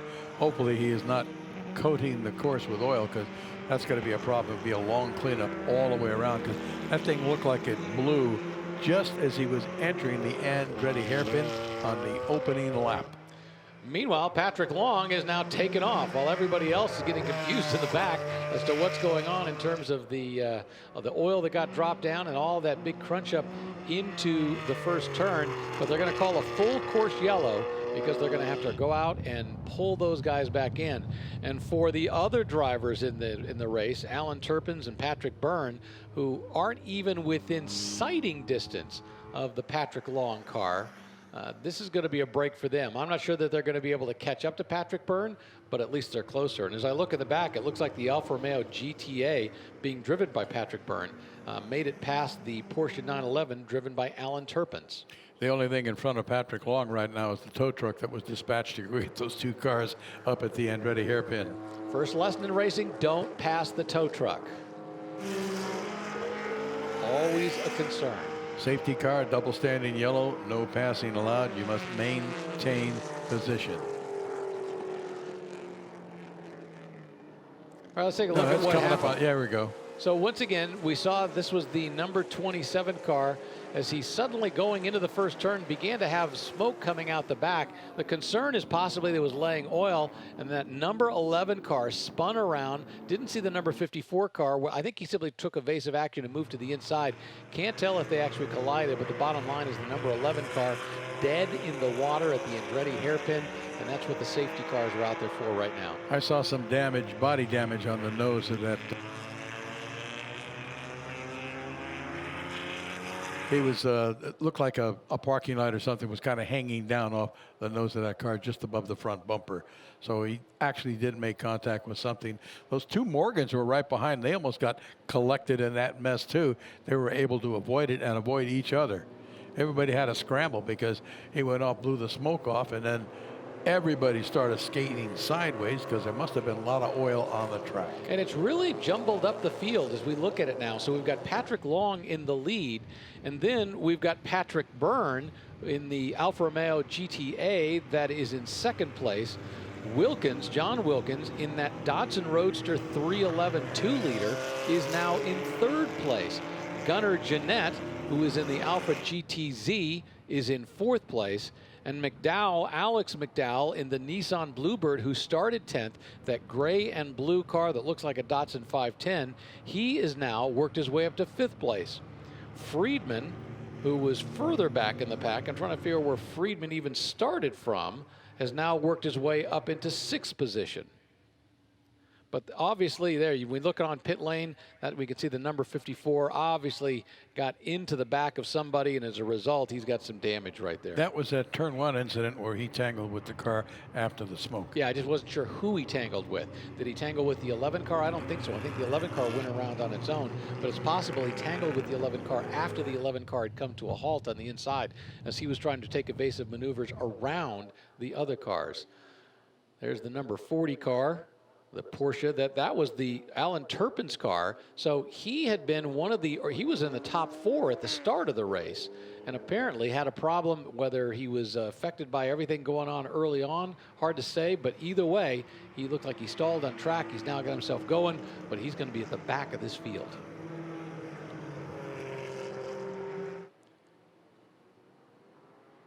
The number 81 car is the Porsche 911. Listed as Friedman on our sheets, it shows as Jim Frula out of Woodinville, Washington. All right, hopefully they can get these safety cars off here quickly, and we can go back to racing, because it looks like they pulled off all the cars now. Yeah, Friedman started in 11th spot. Yeah, so he's moved up from 11th to 6th. You can see right there, Avila in the number 99 car. He started 12th, Victor Avila, Lotus 26R. So, boy, things change radically. Well, they're still putting down some oil dry on that Andretti hairpin turn. But it may be that by the time they work their way around, that truck will be off and they'll be able to go racing again. Although you have to wonder, going through that Andretti hairpin, just how dry it's going to be. And, you know, between the combination of the oil together with all of the oil dry that's been put down, that can make it pretty darn slick. Well, we'll know when the green flag comes out. That Alpha number 162 has got an interesting background, if you can find it, Rick, because I remember it raced considerably in Europe. It's got bourbon sponsorship. Very successful Alfa Romeo. That's Patrick Burns' car, number 162. It's a G.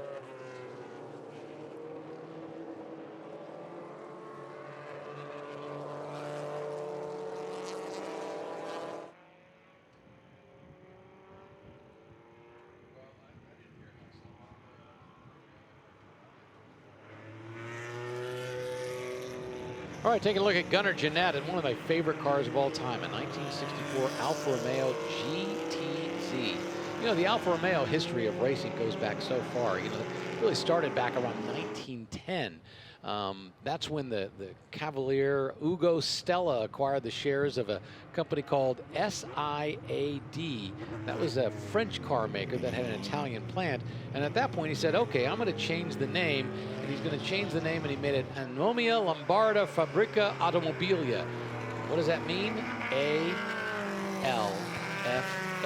Alpha. That's how it came to get its name. And of course, they were very successful all throughout racing. I mean, they were doing Grand Prix racing back in the 1914 era. Lights out on the pace car. All right, we're going to go racing again. Remember, we got Patrick Long up front. We got Patrick Burns in that Alfa right behind. And interestingly enough, we have that Datsun Roadster 311, which during the first race did a great job of carving his way through the field. Now, let's see who's going to be able to take advantage of this. Gunnar Jeanette and that red Alpha GTZ as they all come up and take the green flag and start to run their way down to the Andretti hairpin. Patrick Long has a really solid advantage. Now, the question is there any more oil? Is there any more slickness down in that first turn? And in fact, Patrick Long, notice, took a totally different line, goes wide, so that he wouldn't have any issues with it at all. Looks like everybody else gets through there cleanly behind him. You can see the dust in the air from the grease sweep being kicked up by the tires of the cars as they drive through it. Yeah, Patrick is interesting because Patrick Long took the wide shot through the turn, and Patrick Byrne took the tight one. He was able to not touch any of the oil dry as they went through, so both of them knew that they wanted to stay away from that oil line, and it looked like the Datsun Roadster took an outside line as well. Gunnar Jeanette running strongly in that top 4 in that 53 Alpha TZ. Cars still pretty close together as they go up the hill, pretty evenly matched. Long starting to stretch it out just a bit. That Alpha of Byrne, very, very competitive car, 162. What a great view as I watch him dive down through there. And boy, that Datsun, it is just working really hard. You can see it bounce through the corkscrew as it working its way down, trying to make sure that he doesn't lose touch with those first lead cars, number 1 and number 2. Look at the bodywork modifications, the big flares on the front fenders, and almost like a big air dam in the front of that car. Significantly changed the bodywork, obviously to make it better for racing. You know, Gunnar Jeanette back in that Alpha GTZ, you know, he actually started his racing career in historics. Now, he was 16 years old at the time, but he jumped to the pro ranks almost immediately a year later and then went on to become a great racer. In fact, he won the 2011 American Le Mans Series LMPC Drivers Championship, and he was the youngest ever driver to finish the 24-hour of Le Mans. Now he's trying to get inside that Datsun. Now, I got to remember, that's a very valuable Alfa Romeo, so you don't want to push it too much. But boy, these two cars have a great battle going on right now. Yeah, he was challenged, and he got inside just as they were going through the Andretti hairpin, got almost alongside, but couldn't quite do it. And Wilkins didn't fade at all. He just kept his foot in it and kept Jeanette at bay. Jeanette tucks in behind him. They're coming up to the area where Jeanette went off course. He spun this morning. I think he hit some oil in that area and spun off course just at the entrance to turn 5. Now, this is the car we were talking about earlier. Looks like a Datsun 510, but it is actually a Bluebird, and it's got a good battle going on right now for 5th. But once again, wherever you look on the track, there's battles back and forth. That's back in the pack. I think we've got, that is the number 6 car that is back in the pack. That's the car driven by, it's a Turner, being followed by Hugo in a 1964 Porsche 356C. And I talked earlier, there was a 356A, 356B, 356C. That is the last generation of the 356.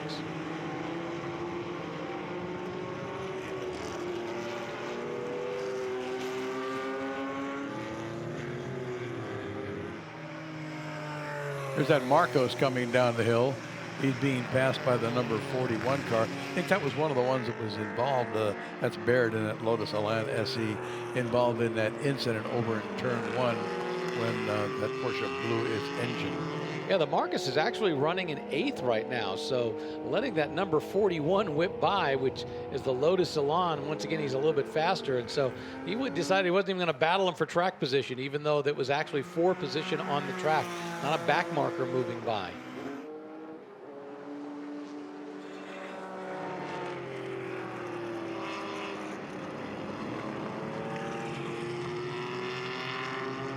Long continues to open up the lead, not by huge margin each lap. It's about 3.1 seconds over Byrne in that Alpha right now. Then Wilkins is another 3 seconds back of Byrne. And Jeanette pretty close to Wilkins is, excuse me, in position to challenge for that 3rd spot. And this is the battle that we're seeing right now. That's the number 23 car. It's a 1965 Alfa Romeo Giulietta being driven by Perkins. And I love the battle with the car right behind it. That's a 1965 BMW 1800 Ti. So it's a sedan-looking car with that Alfa Romeo convertible up ahead. And then you got a Porsche 356 right behind. And then right behind that is an Elva Courier. Talk about a mix of manufacturers and different approaches to, and these were all street cars, remember, these were all production cars that were designed to be driven on the street and then improved for racing through safety modifications, maybe a little bit of engine work to squeeze out a few extra horsepower, but pretty much the same suspension as they had, maybe changing the tires a bit. But so far it is Long. And that Marcos that we just enjoyed watching a moment ago, has pulled off of the track. I have a feeling that's why he was waving people by. Probably realized he had a problem. It looks like he's sufficiently far off the track that they won't have to call a yellow flag or a full course yellow to get him off the track. And he is a gravel trap. He is not going to be able to drive out of where he is. Yeah, I don't think he would have driven out there on his own, so I'm not sure what the story is, whether he overcooked it going in or whether he had a problem. But bottom line is he is out of the gravel right now and dead in the water. Done for the day, so to speak. Exactly. Patrick Long in a Porsche 911 from 1968 continues to lead this race. We're looking at back of the pack. That's the number 77 1969 Porsche 911 being driven by Smalley, and right behind him is that it's a car being driven by Daniel Sayas, a 1966 Porsche 911. That's back in 13th and 14th place.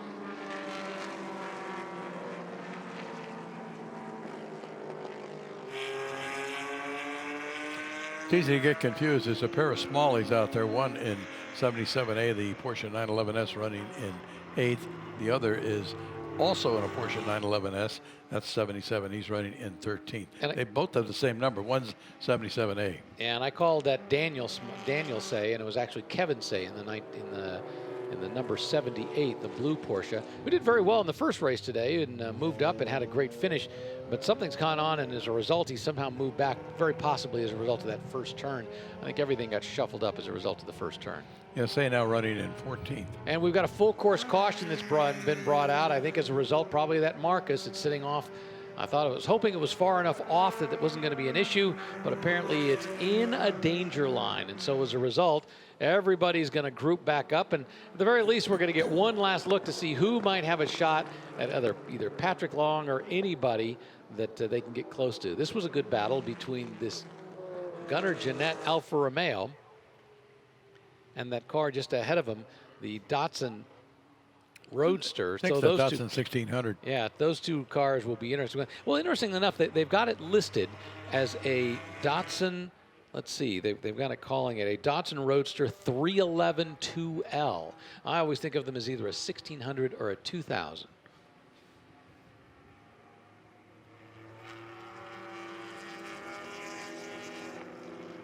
The 2L stands for 2 liters. That's the engine size. And I also should remember there was a 1500 version of it as well. There was a 15, a 16, and a 2000, but the 16 and the 2000 are the ones that I always think about. This could be a short caution. It looked like Long was doing some tire scrubbing as he entered turn 5. I think the 311 was the internal designation, kind of like 996 for a 911. So I think the 311 is the Roadster. The question is, which one do you have, the 1500, 1600, or 2000? I love the looks of that Fiat that's behind Patrick Long now as they head up the hill. Green. Yeah, very classic looking, you know, the Fiat 500, which then becomes the Fiat 600. Well, I should say the Fiat 600 actually came first. Fiat 500 came afterwards.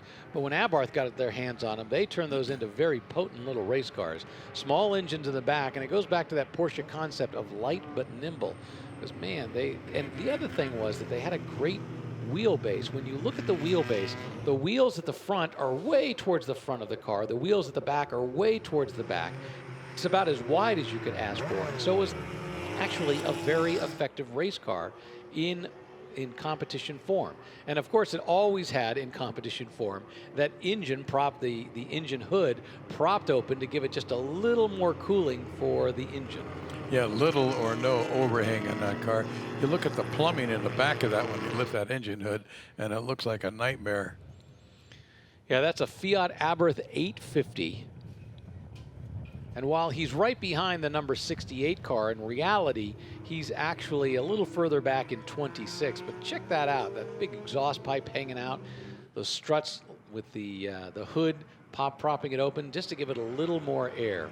Now, the complication becomes if you're Patrick Byrne and you're thinking you might want to try to make a move, but nope, they're not going to be able to get things done. We're getting a checkered flag, and the race is over for Group 4B 1961 1966 GT cars under 2,500 cc's. Boy, it had quite an unusual beginning with that car spinning in the first turn as a result of the oil that was laid down. And then as a result of the Marcos going off, looks like they just weren't able to get things done in time. And so the race is going to come to an end, and Patrick Long will win his second race of the day. And Byrne in that Alfa Romeo is going to finish second. That's 162, the Alfa Romeo GTA, the Datsun Roadster that we talked about of Wilkins. Car number 79 finishes third. Then it's the Alfa TZ of Gunnar Jeanette, 1964 model, and the Nissan Bluebird of McDowell, car 52, is fifth. Exactly. Friedman comes in sixth. Friedman is one driving that Porsche 911. Avila is driving that 1964 Lotus 26R. He'll finish seventh. One of the Smallies comes in eighth with a 1968 Porsche 911. Wilms with a 911L. Matsuishi in a Porsche 911 will round out the top 10. And that is your Group 4B, I should say, 1961 to 1966 GT cars under 2,500 cc's. All right, time for the Group 5B to head out there. 2-liter sports racers. These are cars that were built through 1984. Not a big field. We got 24 of them, so we'll see how they kind of span themselves out. We'll go through the rundown of how they're going to start. First off, it's John Hill in a 1972 Lola T292, followed by Cal Meeker in a 1973 T294. This was the battle between the Chevrons and the Lolas. Danny Baker in the first of the Chevrons, 1974 B23, then Jim Buzaglu in a 73 Lola T294. Jim Davenport, he is going to be driving a 1976 Chevron B36. Dave Perkins is in a 1980 Lucchini S280. Mark Colbert, 79 Lotus 297, 76 Chevron B36, and by Graham Edelman. Martin Lauber is in a 1969 Chevron B16. David Alvarado is in the Chevron B21, I should say. Bob Cullis, 69 Chevron B16, a 70 Chevron B16 behind him. That one's driven by Gray Gregory. Brian Gorza in a Sauber C4 from 1975. Ralph Kuenhofer in a 1971 Chevron B19. Joe Kaleha driving a 73 March 73S, 72 Chevron B21 completes that road. David Putz behind the wheel. Patrick Long, who had problems a little bit earlier today, is in a 1974 Chevron B26. Hopefully he's back out there. Bob Gett is in a 71 Chevron B19. Then it's Chris Porritt in his 71 Chevron B19. Michael Miller also in a 71 Chevron B19. Another B19, Alex McAllister driving that one, and Kent Morgan is in the Chevron B16. Eric Joyner, 77 Chevron B36. Final car on our list, Alan Friedman, car 123, 72 Chevron B21. How can you not love these cars? I just got to say, I mean, these cars just look great. They look like cars that should cost so much more. They've got the same looks as great racing cars, great, open cockpit endurance racers. Yeah, they're very fast, very nimble, purpose-built race car from the ground up. You look at them a little bit, they look like a mini Can-Am car. Well, from a distance, they don't even look like a mini Can-Am car. They just look like Can-Am cars. They look like Le Mans cars. These are great-looking cars all the way around. Yeah, they had various power plants they used. Everything from BMW were in these cars. And they're very, very competitive, fierce battles in this Sports 2000 class. Yeah, the lights on the pace car are out. He's going to pull in just a moment, and then we're going to get another battle. Remember earlier today, it was John Hill and Cal Meeker finishing 1 and 2, and we were talking about the fact that even though there's so many Chevrons in this field, 2/3 of the field are Chevrons, it was 2 Lolas, those 2 up front, that took first and second place. Come around the final turn, they're going to get the green flag, and we are racing in Group 5B here at Laguna Seca. Now it's the drag race down to the very first turn. John Hill on the inside in the blue car, the Lola T292, and Cal Meeker, he slots in behind him.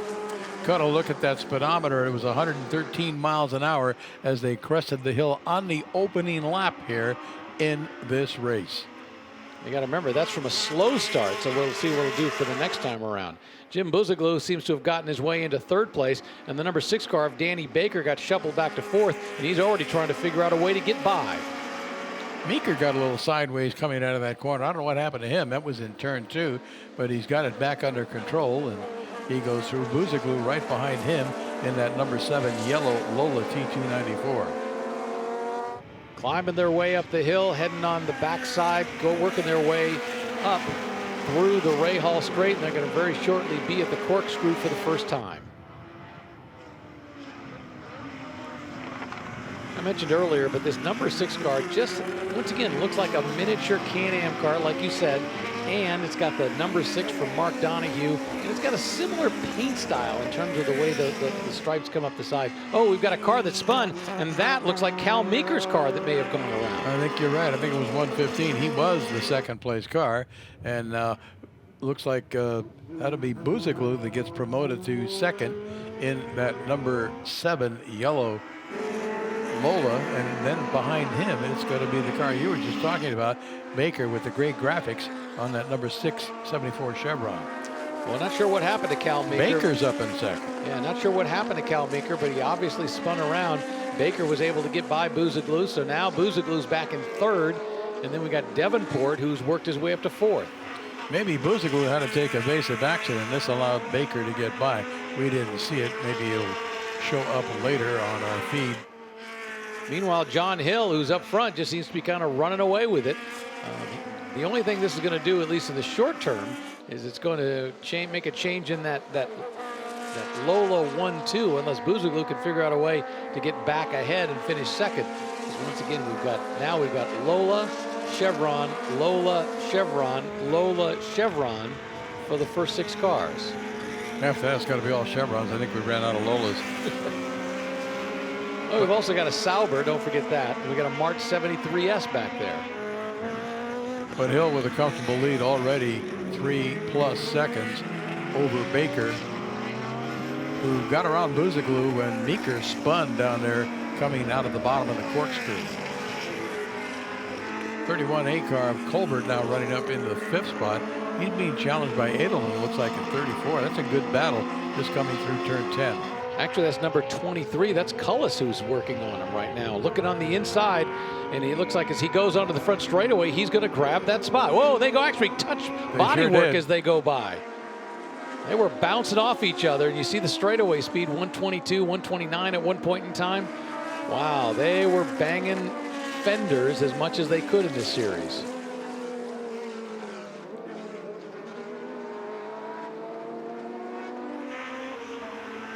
Yeah, that was a nice pass. In the meantime, like I say, Hill is gone.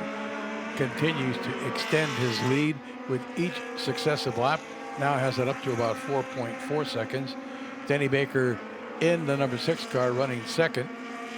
Then it's Jim Buziglu in the number 7 car. And here's a replay of what we saw just a moment ago from the outside as those two came around, touched very slightly, and then the number 23 car being driven by Cullis ran off. Now you need to understand that was the battle for 10th on the track. So they're working really hard just to get as much as they can, and now that number 23 car seems to have stretched out quite a lead, and he's now trying to chase down the McAllister car, the Chevron B19. Yeah, the right rear of Cullis had contact with the left front of the other car as they came out of turn 11. A gentle tap, just enough to keep them both going. Exactly. I don't think it even cracked the fiberglass. No, not at all. John Hill continues to lead Cal Meeker, who had been in second place. Now we're not even showing him on our charts. Let's see as we look down. No, I don't even see him. I wonder if he's pulled off. Let's see. He may have, but he should still be scored, you would think. Yeah, you would think. He's 14th. There we go. Number 14th at 1973, Lola T294. And evidently he is still running.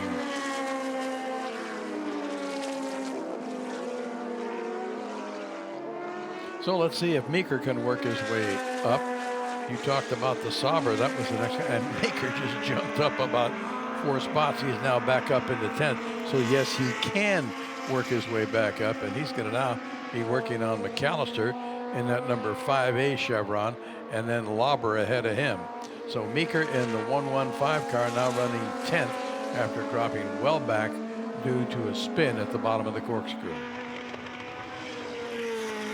The number 7 car, that's the yellow car right there, being driven by Buziglu. That's working its way up, trying to catch up to Baker, just ahead of him, the number 6 car. But the gap has been pretty consistent, and of course it's pretty consistent to the gap ahead of them as well, because that's the car being driven by John Hill that is further ahead. That's that Lola T292 that we see right there. The Lola T292, number 70, with the Chaton paint scheme, has just stretched it out. He had about a 6.5-second lead on the last lap. I think when he goes through timing and scoring this time, I have a feeling it's going to be even longer.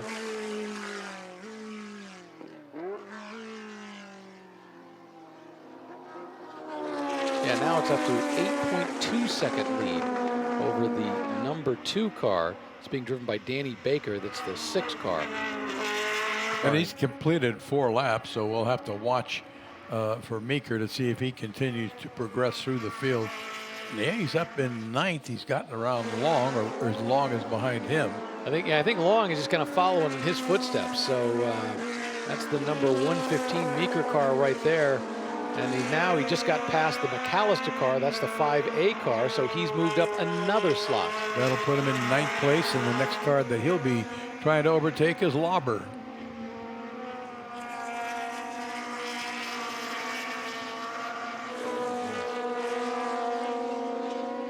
Yeah, and that is the car right ahead of him, that number 86 car, which is a Chevron B16. It's coupe version. It's got the top, more for long distance driving, but once again, boy, that number 115, Meeker just takes to the inside and whips right by him as they go up the hill. Yeah, real easily. No fuss, no muss. And Lauber knew he was coming, gave him plenty of room, and he knew he was faster, so he just let him drive on by. And then follow him down now through the corkscrew. So that'll put Meeker up into 7th spot, if I'm correct. We'll wait for timing to up. And he's got a Meeker problem again. The same spot. Only that time now he's actually pulling inside. I think he's got an actual problem. I don't know. He could have a flat tire. Whatever the problem sure. was, boy, he just went wide for a moment, and then he went back inside. Looked like he's ducking. It was a good place because he could duck right into the pits right there. Yeah, there's a back entrance in the pits. That's where the cars come off after they finish their cool-off. And we've got a second car that's got a problem as well. Yeah, that's the Sauber, that being driven by Groza, that 1975 Sauber C4. And we've got another car that's got a problem. That's 196 Kuenho, a 1971 Chevron B19. He was in 15th, and he is just dead in the water now. He seems to be getting it started. He managed to move it forward. Now he's going to try to get it around as close as possible without getting into the gravel. Fortunately, he's got a good turning radius, and now he's going to head right back down the corkscrew. So, well, that's tough. He was running in 15th. Not sure how many places he lost, but that's absolutely going to hurt him. Yeah, he had a 90-degree spin, and he was laying perpendicular on the track to any traffic that was coming by. There was enough room for him to drive around the nose of his car, but that was about it. And that 5A car that's being driven by McAllister, the Chevron B19. We'll take another quick look at this. We just see the tail end of he's looping around. Not sure what happened. Maybe he... Yeah, no. Look at 144. That car just barely. That's Kaleha on the March 73, and he gets lucky on every level. First off, he doesn't have contact. Then he gets off into the gravel and is just barely able to spin it around. And we've got a full course caution that's been brought out. Yeah, the report we got was that the green car, which would have been the Sauber, blew up and evidently deposited oil up there, and that's what caused him to spin. Well, that's unfortunate for everybody up there who had to go through there, especially for Kuenho, because that's going to cost him a number of positions. Fortunately, he was pretty close to the back of the pack. He's in 15th. We only have 17 cars that took the green flag, so he's not going to lose too many places there. Well, that 9.9-second lead for Hill over Baker is going to evaporate real quickly now with the caution and the pace car leading the field around. Everybody's going to close up. You can't improve your position, but you can catch up to the car in front of you, so they will all bunch up. Well, and the interesting thing is what it's going to mean for Meeker, because it's going to give him that ability to get just a little bit closer. He might be able to gobble up a few more cars, but the problem is that Hill has just been so darn fast. His fastest lap so far today has been a 1:28, and no one else has equaled that. Even Meeker's fastest lap hasn't been able to come that fast. It was a 1:28. Of course, Meeker's now pulled off, so he's not going to be able to pull up. Yeah, he's down through. at 16th. He went off. Yeah, so he went off. He won't be able to pull off as well. But we'll see if Baker has anything for him, although as we look at fastest laps, his fastest lap was a 1:30.06, so almost 2 seconds slower. And Buzaglo has had a 1:29.74, so he is about, well, not quite a second and a half slower in terms of total fastest lap for today. Cars continue to proceed around the course following the pace car while we clean up that issue up in turn 7 and 7A and 8 and 8A, the corkscrew coming down the hill. That could have been what caused Meeker to spin off again the second time before he retired, because he lost it at the bottom of the corkscrew going into turn 8. Yeah, it's just hard to say. I mean, once again, we don't have information from the pit, so we don't actually know what happened. But once again, these are the two cars that were behind the pace car, but in front of Hill. So I think what they finally decided was to let these two cars go by once the track was in reasonable condition, to let them go by. And they've still got a safety car that is out on the track, so they're warning them that, you know, they can't improve your position with regards to these two people. Go a little bit slow, but they're giving them the ability to catch up to the field if possible. Meanwhile, it's going to be, you know, that Hill car, that Lola T292 ahead of the Chevron B23 that hopefully will take a green flag if we can get going here in just in a few minutes. Yeah, double standing yellow being displayed at start finish, as well as a white flag indicating that there's an emergency vehicle on course. In this case, white flag doesn't mean last lap, just emergency vehicle on course. Be aware, because they'll be traveling much slower than you will be.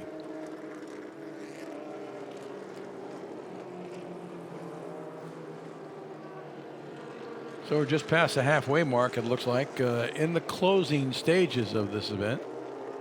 Recapping again, it is still Hill in the number 72 Lola T292. Well out in front. He has been dominant since the green flag wave. He started from the pole and just motored away from the field. Danny Baker in the number 6 car started back in third behind Cal Meeker, who spun off and allowed Baker to move up into second spot, where he is now in his 74 Chevron B23. Then it's Jim Buzaglu in that number 7 73 Lola T294 running third. Davenport in the number 28 car is in fourth spot. That's the 76 Chevron B36. Then it's Colbert in the 31 car that is running in fifth. Pace car still has those lights flashing, but someone must have given Hill information on the radio that this is going to end soon, because he started scrubbing tires as they proceed through the infield area of the track.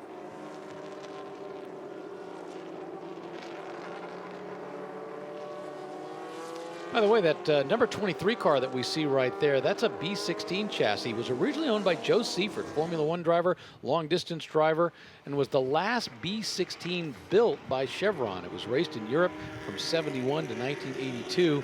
Then it was purchased and brought to the United States in the late 80s. From then on, it's been a vintage racer. So it's a great looking car with some very important history in terms of its previous owner, Joe Seifert.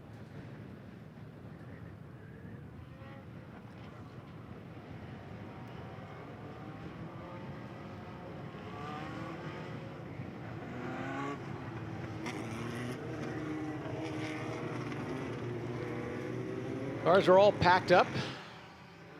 Hopefully they're going to at least get a little bit more green flag racing, and we'll be able to see if anybody can improve their position at least a little bit on all this.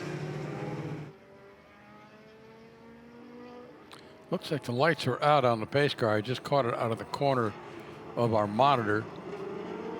Not quite sure. We'll see in another long. No, they're still on. They're still flashing. That means at least one more lap under the yellow flag. It will be completing lap 8 of this timed event, a 20-minute race. Looks like we've still got 17 cars running of the 24 that were entered in this event. Yeah, I was curious if they were going to give him a checkered flag after this, and it looks, does he have the checkered flag out? I think he may have the checkered flag out. He does. And indeed, they're going to call this race as a result of the problems. They're not going to get to go racing again. And so John Hill in the 1972 Lola T292 is going to take the victory. And of course, that means that Danny Baker will come in second in the Chevron B23. So the Chevron, while it was 2/3 of the field, has finally worked its way into second. Earlier today, it was blocked out of the first 1-2 spots. So it's Hill and Baker, Lola and Chevron, Boozaglu and Alola, Davenport in a 1976 Chevron B36, Colbert right beside in 5th place in a Lola T297 following Davenport. Then it's Edelman in the number 34 Chevron B36. McAllister in the number 5A Chevron B19. Lauber in a 69 Chevron B16. And Patrick Long in the 74 Chevron B26. Well, this is an encore for Hill since he won this event this morning.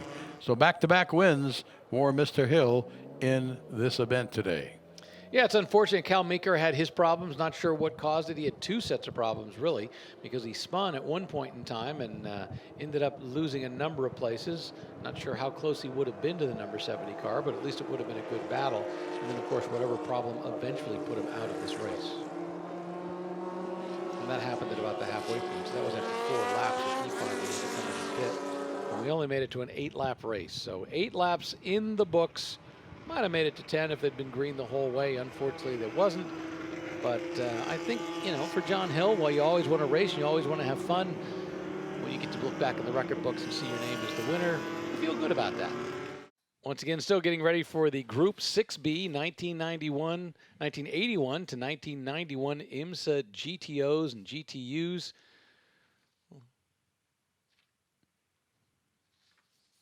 These are the sedans, the race cars that they were racing during, you know, what was a very great era of IMSA growth back then. You know, once again, you know, during those first 5 years, they were kind of getting their feet underneath them, and then they started to really take off in the late 70s. And during the 80s, well, there were some pretty serious glory years with a lot of manufacturer involvement, all kinds of great things going on the track as well as off the track. See, they're giving them a 5-minute warning down on pre-grid when the cars come out. I see some of the emergency vehicles still on track. Sweeper just went by, probably trying to get all the rest of that absorbent off the track and get it cleaned up so that it'll be nice and dry when these cars come through on their first race lap.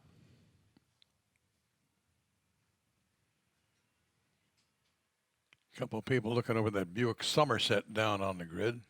I think that car actually won a Trans Am race.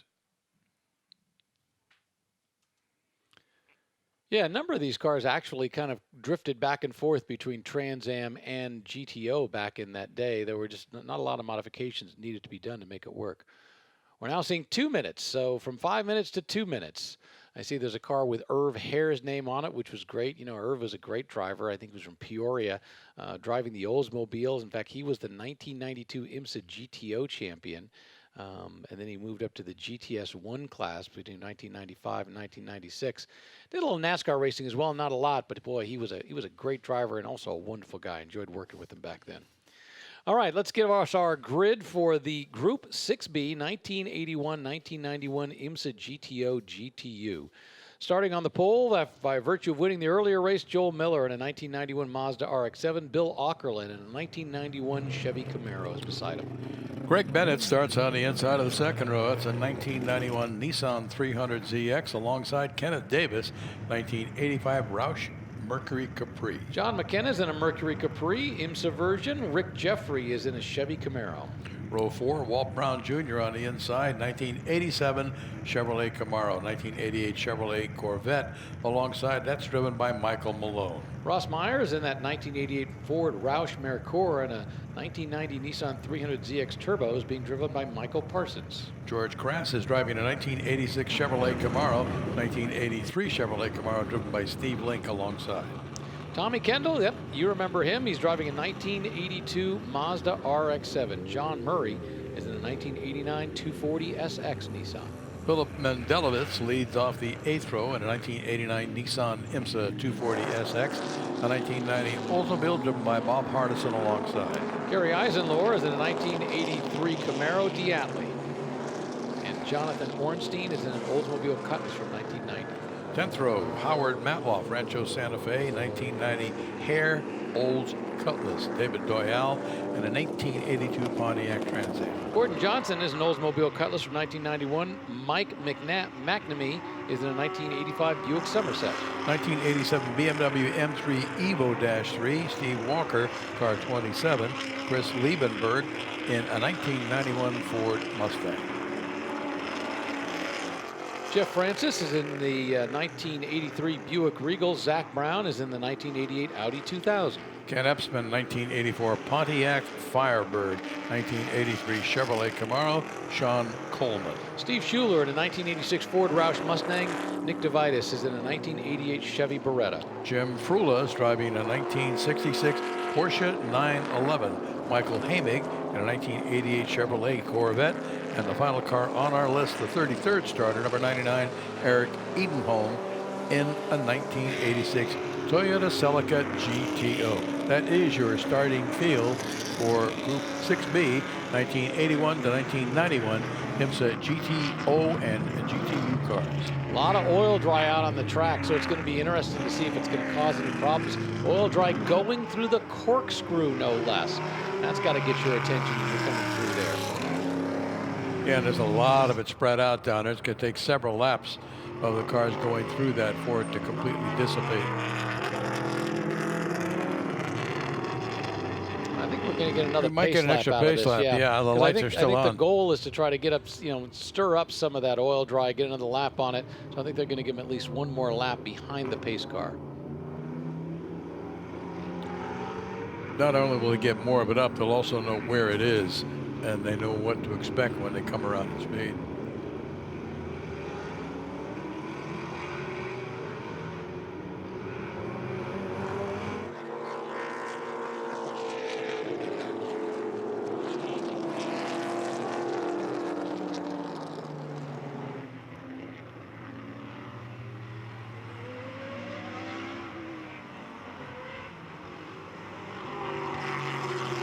We've got a Mazda leading the field from 1991, that RX-7 GTO version. Then it's a Camaro, followed by Nissan, Capri, another Mercury Capri as well. Pardon me, a Roush Mercury Capri, and then a Mercury Capri. A couple of Camaros, a Corvette, a Mercour, a 300ZX Turbo, a couple of Camaros, a Mazda RX-7, but in this case it's a GTU version, and that's the one being driven by Tommy Kendall. In the last race, he started 13th and he finished 13th. So let's see if he can improve a little bit there. We'll see how he ends up doing in this race. We've got Oldsmobiles, the Diatley Camaro. We've got a Cutlass. We've got a Trans Am out there. Interesting thing is the BMW M3 that's there and the Audi 2000. And finally, there was that Toyota Celica GTO that was out there as well. Although not all the cars are going to be taking the green flag. We've got a number of them that aren't going to go by. In fact, looks like that Toyota Celica, for example, is one of them. I think we're only going to have about 18 cars that are actually going to take the green flag. They're coming down through the corkscrew now. Pace car is still leading them through. Looks like that oil is kind of on the inside as they come down through turn 7. Lights are out on the pace car. We are ready to go racing. Going to turn them loose with Joel Miller and that Mazda RX-7 and the Chevrolet Camaro Bill Ockerland side by side in the front row with a Nissan 300ZX and a Roush Mercury Capri right behind him.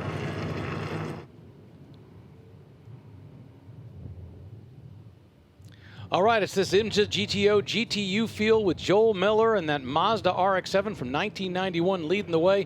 Bill Ockerland in a 1991 Chevy Camaro right beside him. They're coming around the last turn. They're going to get the green flag as they come onto that front straightaway. And we're going to have yet another great adventure with these IMSA cars from 1981 through 1991. They're getting the green flag and they are off and racing here at WeatherTech Raceway Laguna Seca. And it's that Mazda that leads them down by a good shot going into the first turn, but look at that Capri, that Mercury Capri on the outside trying to take advantage and move up. He did get around Craig Bennett in the Nissan 300ZX before they got through the Andretti hairpin, so that Capri went from 4th to 3rd real quickly. Bennett had to drop back and the ZX couldn't hold him off. Bennett in that car, the Nissan 300ZX, car number 76, running fourth. Now that Mazda that you're seeing in the lead being driven by Joel Miller, this is the second race of the day for these cars. Earlier today, they had another race. Joel Miller won that race easily and managed to pull it off. As a result, he is getting the pole position for this one. That Duracell car right behind him that you see with the Duracell paint, that's the one that Scott Sharp drove to the Trans Am Championship. And interestingly enough, it actually has the original paint. And look, there you see the 300ZX moving to the outside and taking the position. There's a lot of oil dry on the track right now because in the last race, there was a couple of cars that lost some engines up there. As a result, dumped a lot of oil, and so the first few laps of this race, a lot of these guys are having to go through somewhat gingerly. They don't know how much oil is on the track. They see all the oil dry. They've got to be a little bit careful. But that 300ZX being driven by Craig Bennett manages to get by the Mercury Capri, and he's on the front straightaway now. He's got to use his horsepower to try to figure out how to stay ahead. He got back up to his starting spot. He started third, and then that Capri dive bombed him up in the Andretti hairpin and moved up into third spot, dropping Bennett to fourth. And now Bennett took it back with a great pass up at the entrance of the corkscrew just as they started downhill. But in the meantime, it's Miller in the Mazda RX-7, car 62, well out front. Auckland keeping him honest in that number 33 Chevrolet Camaro with the Duracell paint job. Then it's Bennett in the Nissan and Davis in the Roush Mercury Capri and Brown Jr. in the Chevrolet Camaro. That's your top five after 2 laps. You know, Mazda had a great history in IMSA racing. You know, they won their first championship with an RX-7 back in 1980, winning the GTU class. By 1991, when this car was out there, well, they had already won quite a few, and this was when Pete Halsmer won in 1991. The 300ZX was doing a great job, but that car right there, that Mazda, did even better.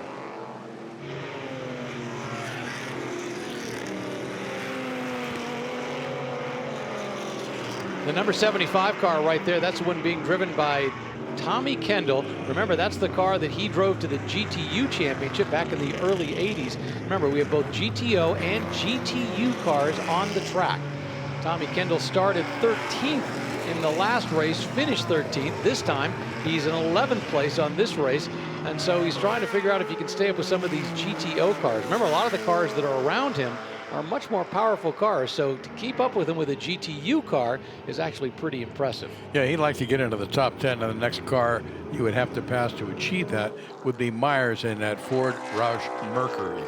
Yeah, there's a number 75, 1990 Nissan 300ZX. You see that one right there being driven by Parsons. Auckland's parked it. Auckland, who was in second place, is going to have to park that Camaro. Unfortunately, bringing his day to an end. He had a great race, the first race of the day. And you'll notice on the back it says, "Hurry back, Tommy." Well, that was talking about Tommy Kendall. That was when Tom Kendall had his big accident in IMSA racing in the GTP division. And this car still painted exactly the way it was when it left the track with that paint. Ironic that it's saying "Hurry back, Tommy," and Tommy's in the race back there, and Tommy just moved up to 10th as a result of Auckland going off. Yeah, he's trying to catch that Mercure XTRI, and it looks like Auckland's car is still running. I saw him moving it in the last shot we had, so maybe he just went off course or spun or did something. I don't, looking at the right side of the car, it looked okay. Well, let's see what happens. We've got a replay on it as they come around the final turn, turn 11. Yeah, and that's exactly what happened. He just went in a little too fast, got in the gravel, and managed to work his way off the gravel, which was good news because you get in that gravel and sometimes you get stuck. He was able to work across, but he was so far out of the line that it caused him a problem. But he looks like he should be able to get racing again. It's just unfortunate he's lost an awful lot of paces. Yeah, that moves Bennett in the 300ZX up into second spot, and Davis in the number 18 car, that's that Ford Roush Mercury, up into third. Brown in the Camaro fourth. Malone fifth in the Chevrolet Corvette, car number 88. Then it's Jeffrey in the Camaro number 8 is sixth. Parsons in the 75 Nissan 300ZX Turbo is in seventh spot. Link eighth in the Camaro. And looks like Kendall is up to ninth in that Mazda RX-7, car 75A.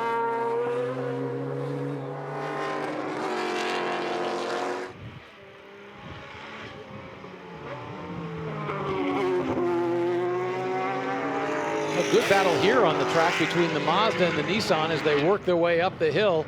The Mazda trying to look to the inside. That's the number 62 right there. Looking to the inside, and he takes the position away from the Nissan. Oh, maybe not. Well, they're side by side coming down out of the corkscrew. That Nissan got alongside him again, but he was able to hold him off. Yeah, great job as they go working their way down through there. That number 76 Nissan 300ZX that's being driven by Craig Bennett.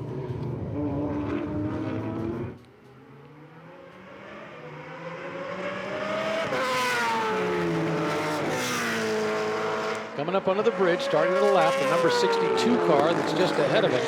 That's another Mazda RX-7.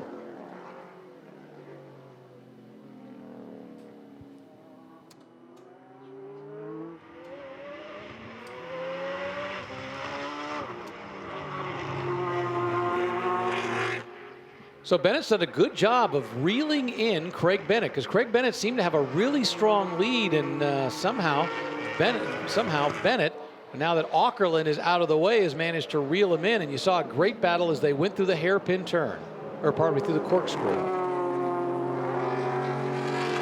Now the question is, does Bennett have any again? He's trying to come up, stay as close as he can. He's going to try to look to the inside, but he's just not quite close enough just yet. So maybe he's going to have to try and set him up again. That is the battle for the lead between Joel Miller in that number 62 Mazda RX-7 and Craig Bennett in the Nissan 300ZX car 76. Again, Bennett dives down the inside. He makes the pass. Let's see if he can hold it. No, here comes Miller back around, and they're side by side coming down the bottom of the hill there, on the bottom of the corkscrew, going into turn 10. It's going to be Bennett who has the advantage. He has the advantage for the time being, but now when they dive into turn 11, that Miller still has the advantage going through turn 11, coming on the front straightaway, and because they were side by side all the way down, he was able to take the advantage. They were side by side from 8 all the way through 9, 10, down into 11. Bennett tries to dive bomb him on the outside, going to the Andretti hairpin. A lot of smoke coming from the tires on that car. Yeah, it just carried too much speed, and now it may allow that Mercury Capri to move inside, and that's exactly what happened. The Capri moved inside because Bennett carried too much speed and allowed him to come in. And that must make Miller feel great, because now he knows he's not going to have to battle wheel to wheel through the corkscrew for a third straight lap. Well, I don't think Bennett's going to stand for that. He's going to try and find a way back around that Mercury Capri. That's the number 18 car of Kenneth Davis. And this works to Joel Miller's advantage, because while Bennett and Davis are battling, he's able to drive away from that duo and extend his lead and get further and further ahead. All right, so we've seen how Bennett could look to the inside and do the dive bomb on the corkscrew. He was able to do it with the RX-7, but he wasn't able to do it with the Mercury Capri. Follows him down out of the bottom of the corkscrew, down now into turn 10. He's about a car length and a half behind him, just not close enough to do anything. Looking on the inside, going down into turn 11, decides not going to work, pulls back in line behind him, and follows him through the corner. Yeah, he really, on that last lap, going into the hairpin, just carried so much speed. He was trying to dive bomb on the outside of Miller's car, the Mazda RX-7 up front, and he just carried so much speed he couldn't pull it off. He's trying to do it again, and then he looks up and sees that he's got a back marker in the way, and realizes at this point he's got to tuck it back in and just try to stay as close as he can to that Capri that's just ahead of him. That was Howard Matloff in that Herb Hare Olds Cutlass. That was the back marker you were talking about that kind of put the kibosh on any attempt by Bennett to pass at Capri. Rick Jeffrey is the car that's driving right there, that number 8 car. He finished 6th earlier today, so right now he's in 2nd, and I think he wants to hang on to that as much as possible.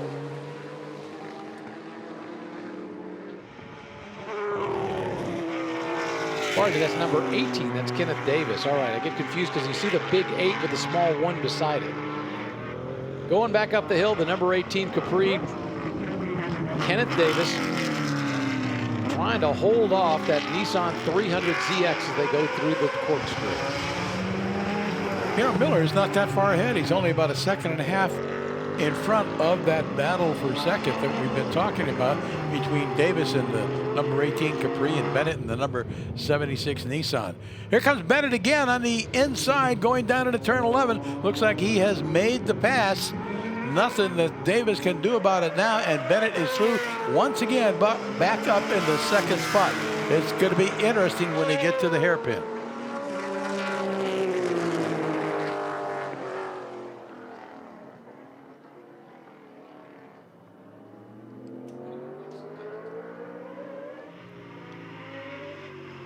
Well, what a battle we've had going on this afternoon. This Nissan 300ZX, followed by the Mercury Capri. They've been trading positions, but more importantly, there was a great battle going on between the two lead cars, the 300ZX and the Mazda RX-7. And this is what it looked like as the 300ZX goes side by side with the RX-7 going down the hill. Neither one wanted to give way. They were side by side over and over again the first time around, and then the second time they did it again on the next lap, coming down beside each other, and this time neither one wanted to give. And the smart thing by Miller, he stayed on that side all the way because he knew if he could make it all the way down to the bottom, he would have the lead, and that's exactly what happened. He was able to lead going into turn 11 and had the lead, and so he was able to maintain it. As a result, he's been able to stretch his lead out now to about 2.5 seconds. However, this 300ZX then tried to make a move on the outside and went too far wide. As a result, the Capri behind him was able to squeeze up, and then now the Capri had the position, and the 300ZX had to work its way back around. So as a result, Miller's got about a 2.5 second lead. Bennett in the 300ZX is trying to figure out how to catch back up. And the battle continues as the Capri tries to get back by Bennett again, wanted to get into second spot. Thought he would try and dive bomb him in the Andretti hairpin, wasn't able to pull it off. Bennett able to hold him off. In the meantime, Miller in that RX-7 is starting to stretch his lead out. He's got 4 seconds in hand over that battle for second between Bennett in the 300ZX and Davis in the Roush Capri. Trying to look for some battles in the back of the pack there. They were getting a car number 29. That's got a great battle going on with the Oldsmobile right there. Car number 29, which is being driven by Steve Link. That's a Camaro that he's got going on. And then the number 6 car, that I believe is the, let's see, the number 6 car is the Oldsmobile. Part of the problem in historic races, we have so many cars with so many numbers, but that number 6 car, I believe, is the Gordon Johnson car, the Oldsmobile Cutlass. Because a lot of these cars will go from historic race to historic race, or more importantly, they ran that number during the original racing years for that car, and that's what they've recreated. So what they'll do is when they come to a historic race, they'll make it 6X or 6A or 6B. And so when you first look and you see 6, you go, is that 6? Is that 6A? Which one is that? And sometimes it's hard to tell. There's that Nissan 300ZX just ahead of it.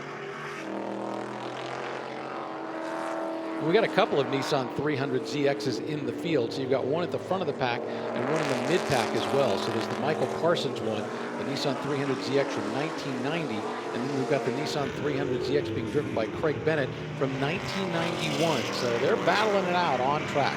They've got very similar paint schemes too. And one, Bennett's car is number 76. The other car is 75. So it wouldn't be hard to confuse the two. Yeah, exactly. And just to confuse it even more, Tommy Kendall, who's running in the GTU car, he's number 75 as well, but he's technically 75A. Once again, it just depends upon who enters first and whether they have that or not. So, but this is the battle. This is 2 and 3. You just saw the number 1 car, the Miller car, go up over the hill, and this is the Craig Bennett car, the Nissan 300ZX, which is the second. There's the Miller car, that Mazda that won the championship with Pete Halsmer back in 1991. So this is the championship car, and it's great to see it back out here racing.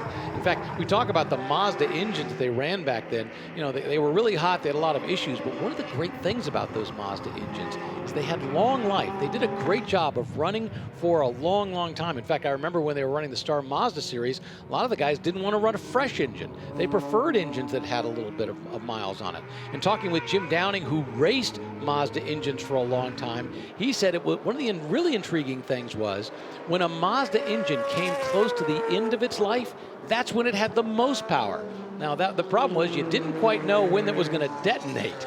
So when you felt it suddenly feeling like it had more power, that's when you knew you were reaching the end of You were that car. getting close. Exactly. We are on the last lap, I think, and Miller has now got a 4.3-second lead over Bennett. And Bennett has been able to break away from Davis in that Mercury Capri, and he's got about 2.5 seconds ahead of him. So it looks like it's going to be Miller, Bennett, Davis, the top three. Myers running in fourth spot in that Mercure car 11. Then it's Malone in 88 in fifth. And while Miller may have a big lead, when you look at it right now and you think, oh, it must have been easy for him, boy, those 2 laps that he was going wheel to wheel with Craig Bennett in that 300 ZX, they were practically banging doors going down through the corkscrew. And I think the key thing was that Miller never backed off, even though they were side by side all the way down from the corkscrew all the way down past into turn number 11. He did such a great job of not giving up because he knew if he could just stay on the inside, when he got down to turn 11, he would have the advantage. And that's exactly what he did. So by doing that, he managed to maintain, held on to the position, and he then forced the other car, the Bennett car, into a mistake at the end of that lap. When Bennett tried a bonsai move on the outside, it just wasn't able to pull it off. And we get checkered flags here for Miller and the number 62, 1991 Mazda RX-7. Bill Aukerland, who was in second at the beginning of the race in that Camaro, had to pull off because of some problems. And Craig Bennett in a 1991 300 ZX is now going to finish in second place. And of course, Kenneth Davis in the Roush Mercury Capri from 1985 will finish third. Yeah, Aukerland went sailing off turn 11 earlier. He carried too much speed into the corner and went straight off into the gravel. And you give him credit for a try, but for what it's worth, it just didn't quite work out. And the good news was, I think it was impressive, when they were going down through the corkscrew, they weren't actually banging against each other. As close as they came, they seemed to do a really good job of keeping things under control and not getting too caught up in the moment, because they easily could have knocked into each other, at the very least done some bodywork damage. At the worst, could have spun one of them off and done some real damage. So Miller wins it wire to wire in that RX-7, car number 62. That's a 1991 model. Craig Bennett, 76. The Nissan 300ZX finishes second in 1991. Rest of the field being flagged off. Kenneth Davis at 85 Roush Mercury Capri is your third place finisher, followed by Ross Myers, in an 88 Ford Roush Mercure. And in fifth spot is the number 88 of Michael Malone, a 1988 Chevrolet Camaro.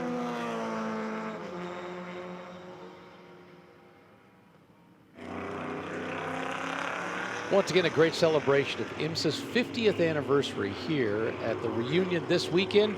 A great chance to see some of these GTO and GTU cars out there. And Tommy Kendall eventually finished 10th. Not bad for him. I think he was at one point up to 9th.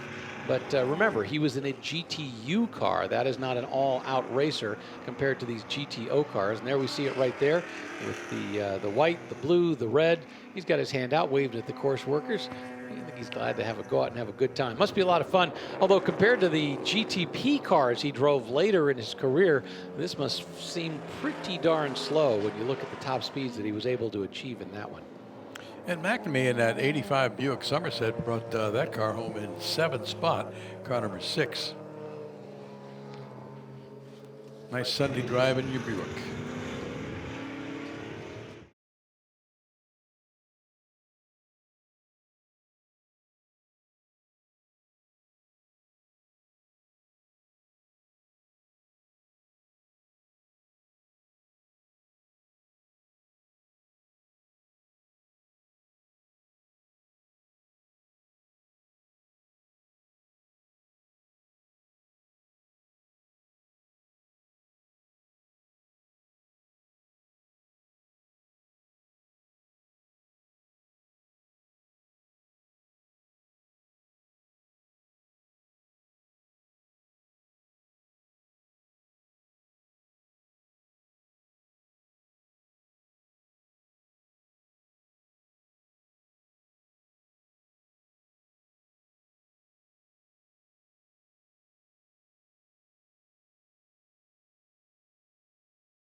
All right, getting ready for our final race of the day here for the Motorsport Reunion. It's Group 7B, a 1983 to 2016 Masters Endurance Legends. A little different than the races we've had earlier today because this is going to be a 40-minute race. And I believe there's going to be a mandatory pit stop in the middle of it all. But let's run down the grid as we've got it right now. On the pole, number 42, Bill Oberlin in a 1999 BMW V12 LMR. Alongside in car number 30, Craig Bennett, 2012 Lola B12/80.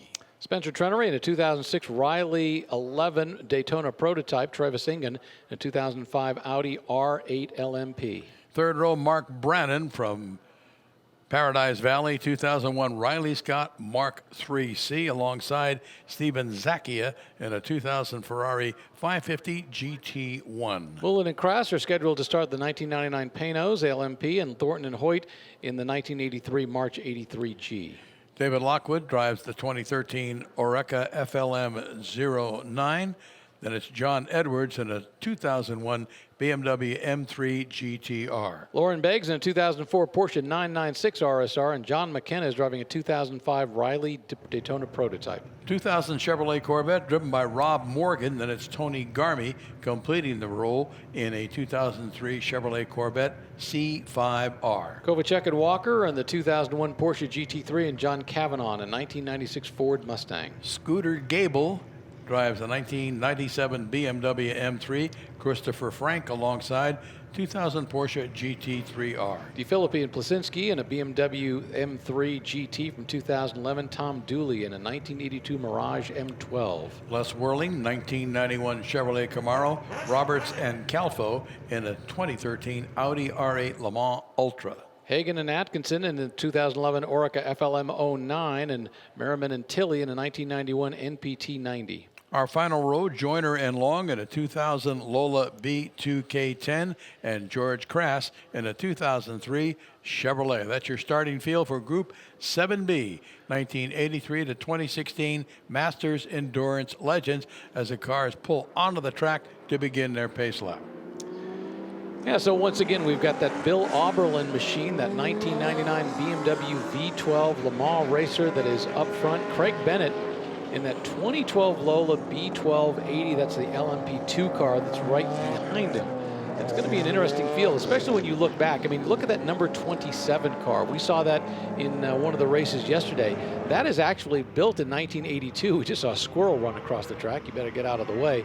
But that was actually built in 1982, raced in 1983, and as a result, they were able to run it in this race from 1983. But when you look at the technology difference between a 2012 Lola B1280 and a 1982 Mirage M12, and it's a massive leap in terms of what the car is like. Yeah, it's night and day. What a huge difference. But we've got some pretty potent cars up at the front. Bill Oberlin with that V12 BMW. That's a great car, and did a great job of driving it yesterday. Craig Bennett in that 2012 Lola is going to be very competitive as well. He's sharing that front row with Oberlin. Oberlin, the 42 car, Bennett in the 30 car. That's that black Lola with the green accent. Really beautiful graphics on that car. Looks like Spencer Trenery is out there. He did have some problems earlier with that 2006 Riley 11 Daytona with Travis Engen alongside him in the number 2 2005 Audi R8 LMP. And to be eligible for this class, cars have to be raced, they have to be entered in the 24 Hours of Le Mans in any period or any of its feeder series. Now that's the FIA Sports Car Championship, IMSA Sports Car World Racing International Sports Racing Series, a whole series of racing series. So it's a pretty wide net that they cast in terms of the ability to bring cars into this. So Bill Oberlin in that number 42 is going to be exciting to watch as he comes around. A pretty potent two front rows, and that great cars are all very fast. Looks like Trenery doing a bunch of tire scrubbing behind the BMW, trying to get some heat into that rubber. He's got that number 15 Riley Daytona prototype. All right, time for the Masters Endurance Legends. Bill Oberlin is going to bring him around that final turn.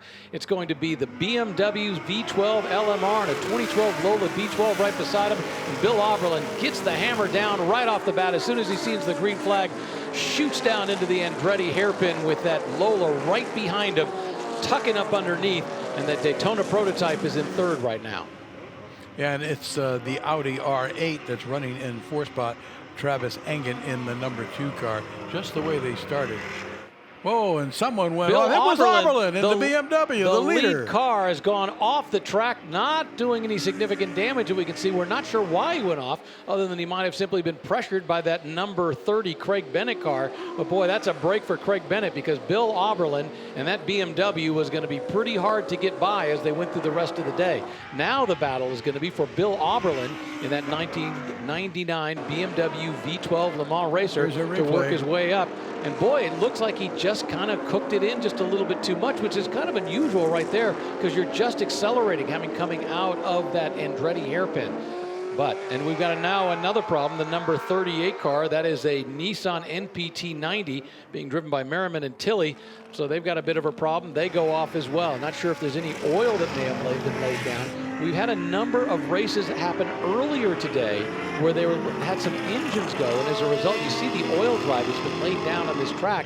And I think it's possible that that may have caused some of the problems. And boy, I got to think Bill Oberlin is steamed right now. There he was in the lead, goes off. He couldn't do any damage, so he can get back on and keep racing. But boy, he's not nearly as close as he would like to be up to that front pack.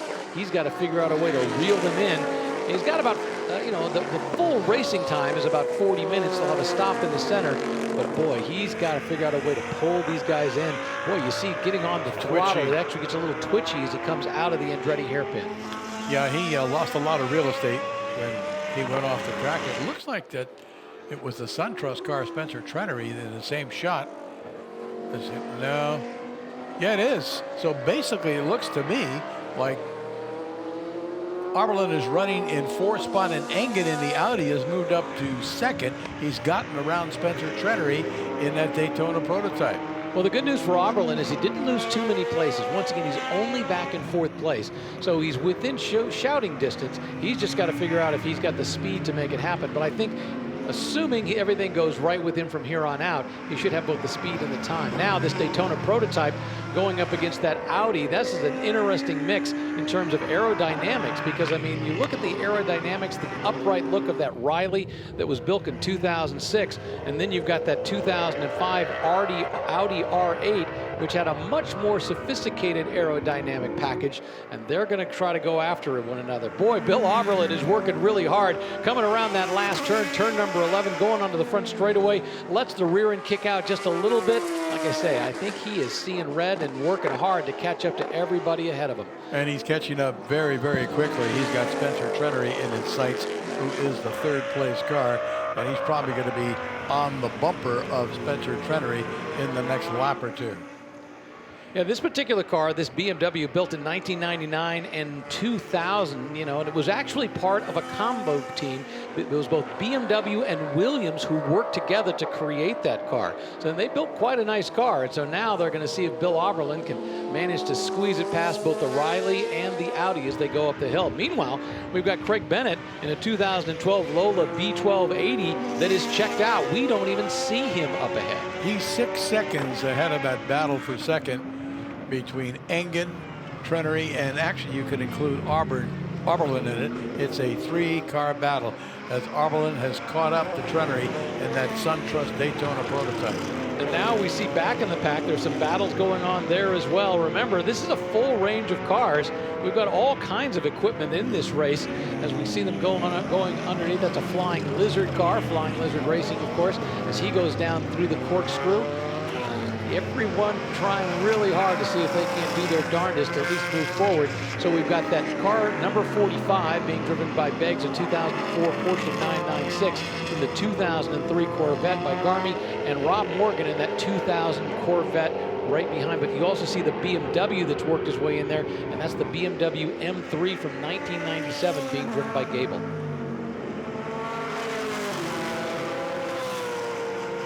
Good battles throughout this field.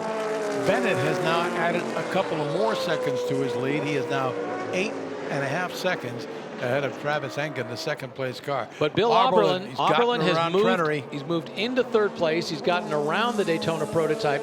Now his job is to reel in that Audi. realizing the Audi's from 2005. It's a slightly more sophisticated car, but I have a feeling that this BMW is with Bill Auberlen at the wheel. And remember, Bill Auberlen is a professional race car driver, has been for decades. He's a BMW guy, a great BMW driver, has won a lot of races, won championships. So he has the skill to manhandle this car and to wring more out of it than probably Engen does. Not to knock Engen, but Bill Auberlen is a professional race car driver. You can see him visibly closing. Auberlen's got a lot more. He makes a bid going down into turn 11. He got around Engen on the outside as he exited turn 10 and has now taken the second spot and is in pursuit of Bennett in that number 30 Lola that is your race leader.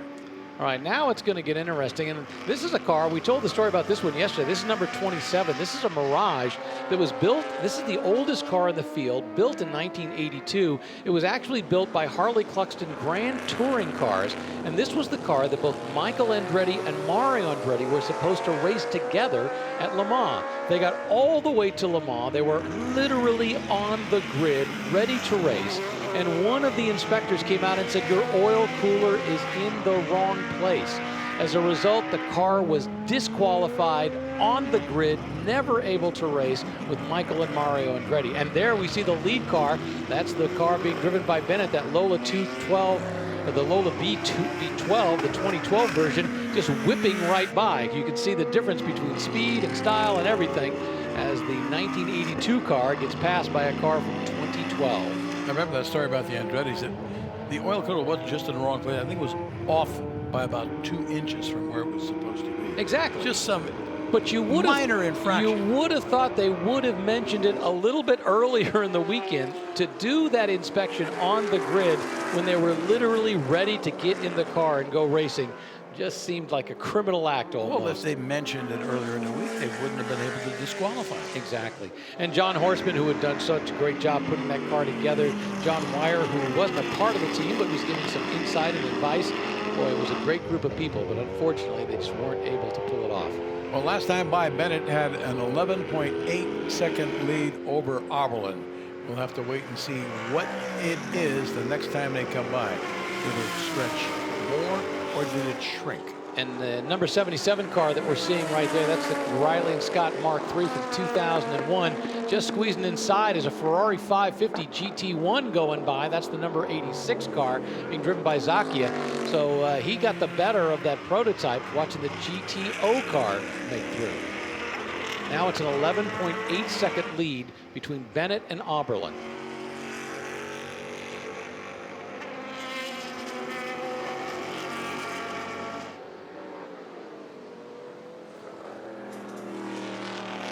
Lisinski's in that 2011 BMW M3 GT right behind. Now remember, all these cars are cars that either were eligible to race at Le Mans or eligible for a feeder series that could have raced at Le Mans. So in other words, they may never have been entered in Le Mans, but if it was run, for example, in certain IMSA races that could have been a feeder to Le Mans, that makes it eligible for those cars to be in this series this year in this race. Bennett has increased that lead by an additional 3 seconds. Now he's 14.3 seconds ahead of Auberlen. Bennett in the low safety car, double standing yellow. There goes that 14, 15 second lead. It is gonna disappear. Yeah, I thought as we were going, it looked like on the other side of the track there was a car. I thought it was orange just off to the left side. I was curious if that was actually, there it is. It's the NPT car, the red and yellow car. The Momo car, that's that Nissan. Unfortunately, his day has come to an end, and it's in a place where they decide that they need to make sure that they get that car out of the way because it's a safety problem.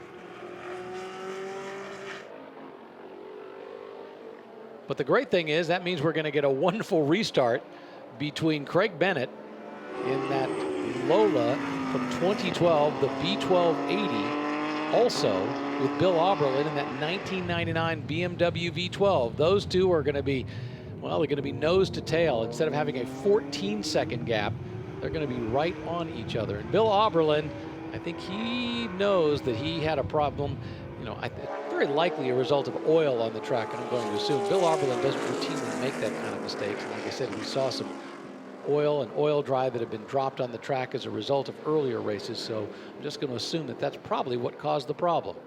Looked like the pace car was waving everyone around, waiting for Bennett to come up behind him so he can pull in ahead of Bennett and then control the field from there. He will pick up the race leader. Yeah, a couple of safety cars out there. They've got to get that Nissan, the number 38, off the track. That's a 1991 Nissan NPT 90 that is on the track in those Momo colors. You can see Bennett behind that BMW. I think he's just thinking, God, I got to get around this guy. Well, but he can't. I was going to say, it's not a passing for position, but still, the sooner he gets up there, the sooner he can see the pace car. The nice thing for the BMW is once the pace car picks up the Lola, well, then he'll likely get a chance to do a wave around and catch up, at least be one less lap behind. Looks like they got the Nissan rolling. It'll probably coast down from the corkscrew to the paddock. Yeah, he was at the top of the corkscrew, which was, I think he was just before the corkscrew where he had his problem. Now he seems to be able to work his way down. So the question is, where is the pace car? I got to think the pace car wants to pick this guy up, but they came out on track in such a location that he doesn't know where to find him. There, he's finally just up ahead. So the pace car slows down just a little bit and then lets the BMW go by. Then it's a matter of trying to pack things up. So here's the question: if that Nissan is completely off, are they going to give him another lap to pack everything up, or are they going to let him go green pretty early? I think they let him go green. We'll see in another lap or so. And see, the problem with Bill Oberlin is he's kind of trapped behind some slower cars that haven't been able to catch up. So we don't know exactly how far back he is. Let's see as he goes around. Well, once again, they're going a lot slower, but still, from a distance perspective, I think he's still a long way back. Last time I looked, it was something like 28 seconds. Yeah, but it's 28 seconds at a slower speed, so it's kind of hard to tell. But still, it's a long distance. Now it's 35 seconds back. So the good news is the number 30 car has caught up to the pace car. So the pace car now has that, and I'm sure the pace car is going to slow things down just a bit. Try to bunch up the field. But it's right now, Craig Bennett is in the lead in that Lola B1280. Bill Oberlin in that 1999 BMW. And we got another car that's out of problem. Panos. Yeah, that's the Panos that we saw have such a great race yesterday, but for whatever reason, they've got a problem. They're looking at it, trying to figure it out. But I get the feeling he's taken off his gloves, and his day has likely come to an end. It's going to be Crass in the 21 car, 1999 Panos LMP.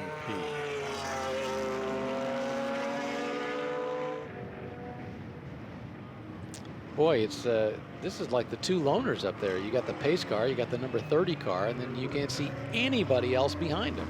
I'm surprised they're not really slowing this down completely. There, we finally see the number 93 car. That's a back marker. That's one being driven by Frank, a 2000 Porsche GT3R. But they don't have much of a field behind him at this point. Well, even though Oberlin is second, he's got a lot of lapped cars in front of him. And because they're under the double standing yellow, he cannot pass them. But now things are finally closed in. So, okay, so we've got the number 30 car. And while Oberlin might not be right behind him, he only has two cars. And in fact, they're letting him go around. We're getting a green flag, and we are racing here at Laguna Seca. As he comes up, takes the green flag. Bennett is now powering his way. Bill Oberlin has quickly gotten around the two back markers that were in between. It's just about a 2-second lead for Bennett over Oberlin, and Oberlin's goal now is to make sure that he can reel him in. He's going to work really hard. Remember, this is where he went off during that first lap. It became a problem for him and moved him back, but he worked hard to get back up into position, and now he just has to figure out how to gain those last 2 seconds, 2.5 seconds between him and Craig Bennett in that Lola. Boy, he took that BMW right to the edge of the pavement, almost to the dirt, over in turn 2, using all of the track to get as much speed as he can out of that car. Using all of it, he can see Bennett ahead of him as Bennett crests the hill just out of his sight as they go up through turn 6 and now up the Ray Hall Straight as they head toward the corkscrew and that famous 5-story descent down here at Laguna Seca. Bill Oberlin works his line, tries to work the corkscrew the best he can. He's got to figure out how to accelerate it and make it smooth as possible so he can gain as much time as he possibly can on that car.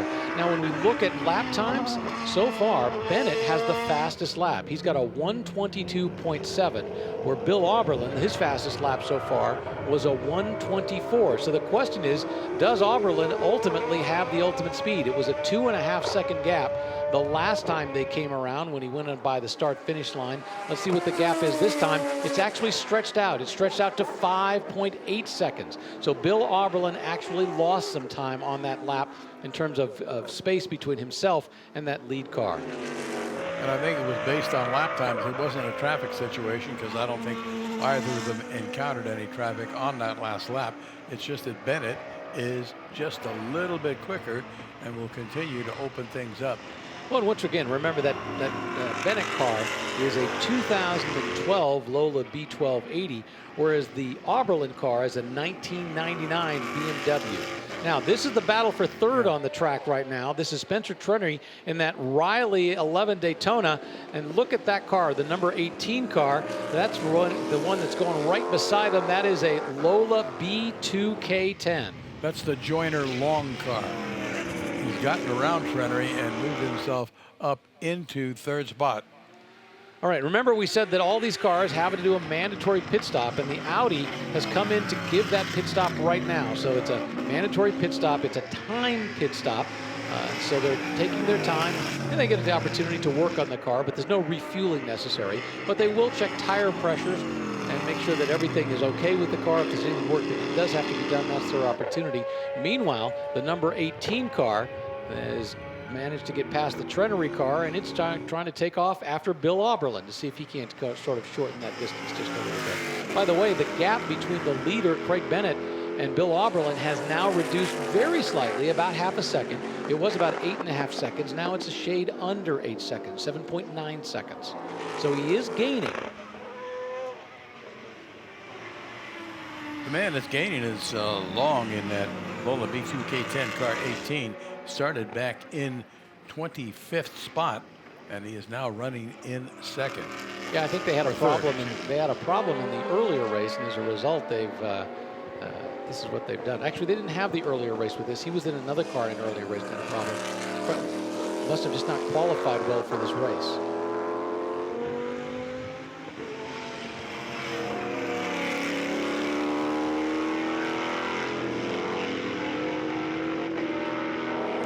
Now that Long has gotten by Trennery, he's starting to open up the gap. He's stretching it out to over a second. It's going to be 2 seconds before you know it. Running in fifth spot is the number 88 car of Thornton Point. That's that March 83G 1983 model. All right, looking at the battle right now. This is the battle on the track that we see between Frank and Kras. This is the battle for 16th and 17th. Frank driving that 2000 Porsche GT3R, Kras driving the 2003 Corvette. Very different cars. They have a completely different way of attacking the issue of how do you go fast. You've got a rear engine car in the Porsche 911 just ahead of it, and then you've got a front engine, big American block, horsepower creature in the Corvette, and yet they're nose to tail on the track. Bennett increased his lead again. Now it's up to 10.5 seconds over Auberlen. And not sure why it's shortened up, but I think at the end of the day, I think the Lola is probably just a faster race car on the track, because you look at the times. I mean, that time, Bennett was able to pull a lap time of 1:22.8, and Auberlen's lap time was a 1:25. Auberlen's best lap has only been a 1:24, so I think that at the end of the day, the Lola is just a better car. That BMW in 56 is flashing his lights at the car in front of him. Let him know he's there. Make way, I want to come through. Well, you got to earn the position. That number 77 car, I don't think is particularly anxious to let him go by. That's Mark Brannon in the 2001 Riley Scott Mark 3C. And the BMW weaved out for just a moment as if he was trying to say, hey, I'm back here, but he didn't see any room to go by. Let's see if he can get any advantage. But I think in the corkscrew, this sports racer is going to have an advantage. That number 77 car is They've got a bit of an advantage as they go through the corkscrew. But look at the BMW trying to come through on the inside. And now the leader has made the pit stop. Craig Bennett has brought that 2012 Lola into the pits. And there, look at that. The BMW has made it past. And guess what? Time for that number 77 to come in and do his pit stop. Very appropriate timing. So once again, Bill Auberlen is now in the lead for this race. However, it's only by virtue of the pit stops, assuming that there's no problem in the pit stop, because once again, you come in, you make that pit stop, you never know whether something's going to refire properly, whether there's going to be an issue, but assuming it goes out properly, then Craig Bennett is going to go back out, and then Bill Auberlen is going to be responsible for coming in for his pit stop. So it's an offset. They both have pit stops and they're timed pit stops. The cars will be stationary for the same amount of time. Just pit in and pit out and get back to it. We won't be able to tell what the gap is going to be between these two until they have both completed their pit stops. But Auberlen, in the meantime, has a 36-second lead over the now current second place car on track, which is the number 56 of Plasinski. That's the 2011 BMW M3 GT. That's the one that was battling with that Daytona prototype sports racer before the Daytona prototype ducked into the pits. You know, this particular car had a great racing history. I mean, BMW had some problems in 1998, which is why it got together with Williams to create a better car in 1999. And in fact, the car that they built did a great job. This BMW V12 LMR went to the 12 hours of Sebring and immediately did well, qualified on the pole, and ultimately took the overall victory. Then from there, they went on to Europe to prepare for the 24 hours of Le Mans. The initial test session, they had 3 of those cars, and they ran relatively well. Only 2 of the cars appeared in the ART car, dropping out from the lineup. But once again, now in this race, Bill Auberlen in the lead. He's got a 41-second lead over second place, but the big question is going to be, how much is the lead going to be once he comes in and makes his pit stop? There's that Mirage just ahead from 1982. Bill Auberlen whipping by. Much more modern piece of machinery. Although you think about it, 1982, that's only 17 years difference. But boy, I tell you what, in terms of technology and racing machinery, that is a massive leap forward. And the Audi that you see behind it, that is the car that was already come in and made its pit stop. Travis Engen, and he's currently shown in, I think, about 6th, 17th place. Yeah, at this point, it's hard to tell for us who's made pit stops and who's hasn't. We don't have a complete grid to show, a complete timing and scoring to be able to show who's done well and who has made their pit stop. But we do know that Bill Auberlen's in the lead but has not made his pit stop. We know Craig Bennett was in the lead but made his pit stop. We do know that that Audi that we just saw a few moments ago had already made its pit stop. In fact, he was one of the first cars to make his pit stop.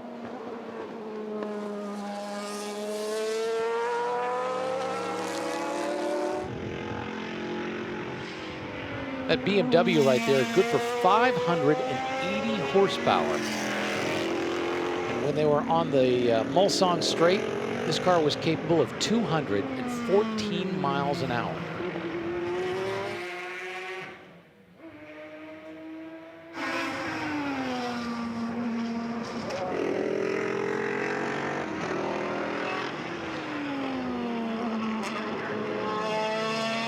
Auberlen has the track all to himself. No one in front for him to contend with and no one behind. But he's coming in for his mandatory pit stop. Remember, they all have to make one pit stop, and that's exactly what's going to happen. Okay, now we're going to see where Craig Bennett, we know he has the lead. The question is how big of a lead and whether it's going to be the same it was before. Bill Auberlen was on his own. He was running laps, but still he was only running laps in the 125 and a half range. So I don't think he was going to be able to, build up any kind of a lead. And obviously this car was able to get refired and back out on the track, so there were no problems, no issues there. Yeah, Bennett has rejoined, is now shown running in 4th place behind Lockwood, Plasinski, and Auberlen. But that's going to change pretty quickly, as we know Auberlen is stationary in the pits. Leisurely checking tire pressures on Auberlen's BMW as he sits in the car. He's got to be just dying to get back out there. Well, the frustrating thing is that, you know, I think he's realized that his car just is not as fast as this Lola is. So as a result, you want to get out there, you want to have, but at this point, I think for Bill Auberlen, it's go out, have some fun, do the best you can, make sure you know, do well by the team because they've given you the car to do a great job in. You know, you may not be able to get the victory unless something goes wrong up front. Meanwhile, look at this battle. It's still been going on between the number 18 car and the number 15 car. The long in that car, the number 18, the Lola B2K10 from 2000. And Trenery in the number 15 car. That's a 2006 Riley 11 Daytona prototype. He looks to the inside. He starts to lock him up just a little bit. Can't quite get fully beside him. And the number 18 car, there you see it going.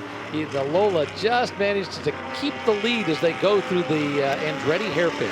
That's the battle for 4th and 5th. Long is currently 4th in that number 18 Lola, Trenery 5th in the number 15 Daytona prototype, the SunTrust car. Yeah, we're showing as the top 5. We've got Auberlen, Bennett, Crass, Long, and Trenery. I think Crass in the number 50 car, the Chevrolet Corvette, I think he's the only guy that has yet to pit, and as a result, in that top group. So I think what we're going to see is once things begin to shake out, it's going to be Bennett, Auberlen, Long, Trenery, and Engen, because they've all made their pit stops. And there the Daytona prototype looks to the inside a little bit, but can't quite figure out if he's got enough room. So he tucks back and figures, I'll follow him down this time. Bennett has taken the lead over Auberlen because Auberlen's pit stop, and now that battle between Trenery and the number 18 car is terrific. Long trying to hold him off and has done it so far, but Trenery's been very aggressive. He's pulled up alongside him on 2 or 3 different occasions in different parts of the track, and Auberlen is back out and running again.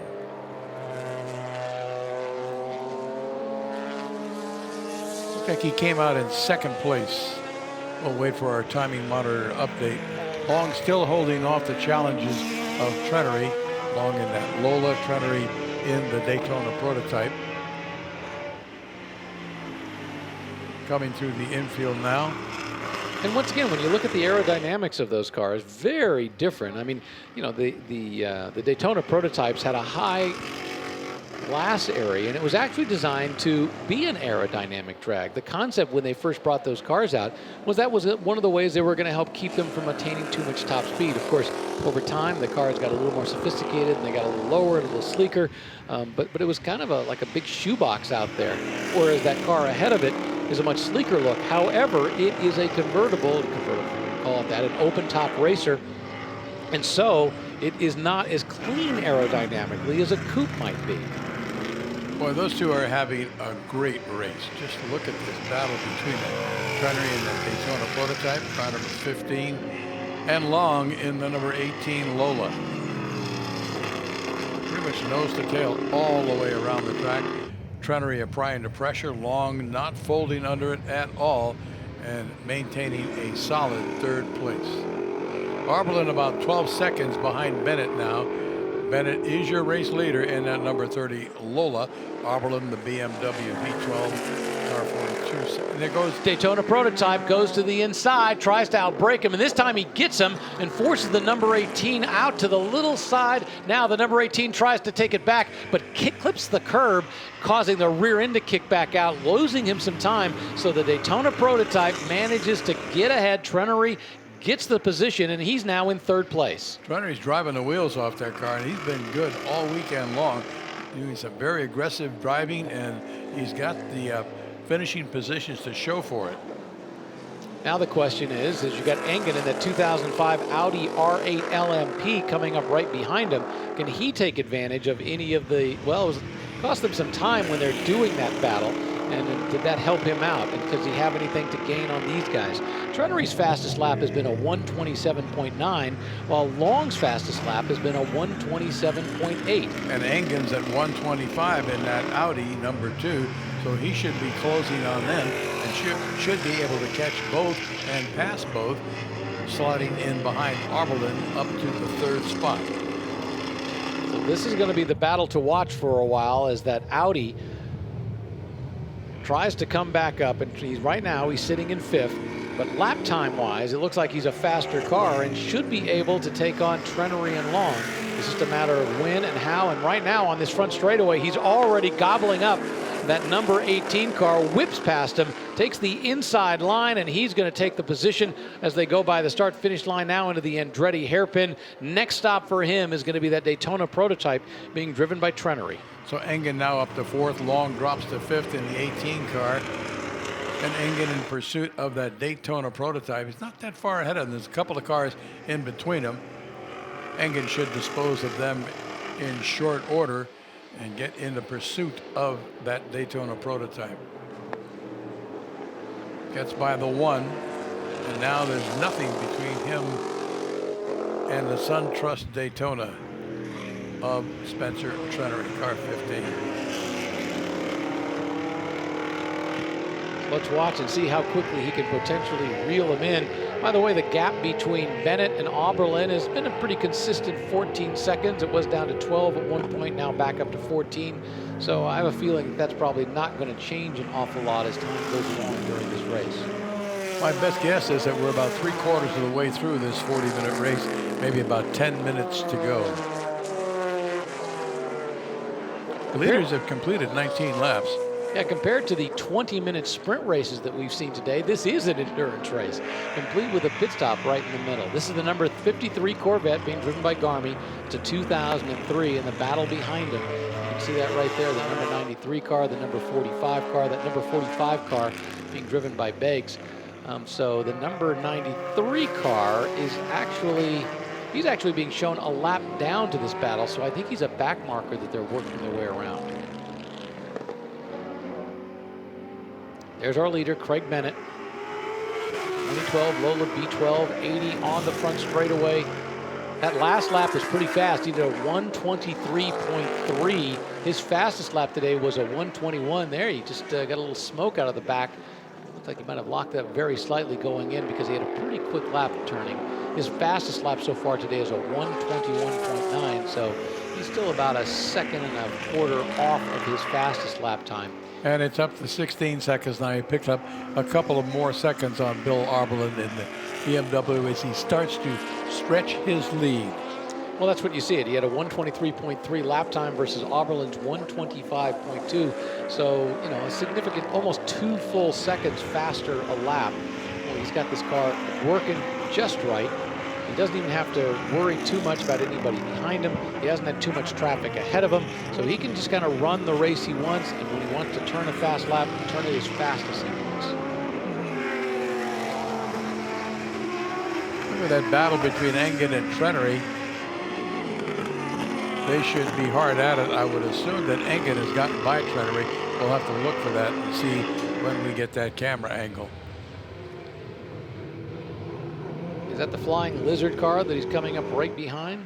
No, I thought it was. No. I just saw it cropped up. That's a Ferrari. Ferrari that's just ahead of the Ferrari 550 GT1. That means he is lapping the 7th place car that's on the track. Zaki just about where he started. I think he started in 6th place. He's dropped 1 spot. He's down into 7th. And then just ahead of him is the number 77 car. That's the Riley Scott Mark III. That's from 2001, being driven by Brannon, and that is 6th. So these 2 cars are in position. We just saw the Bennett car.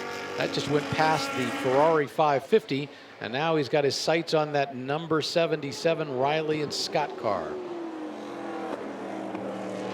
Look at how much bigger that Ferrari is than some of these other cars that are out there.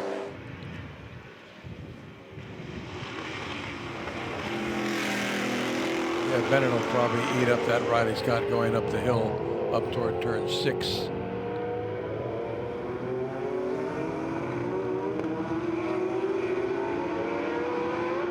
Great view of all these cars as they come up. Once again, there's the Flying Lizard car.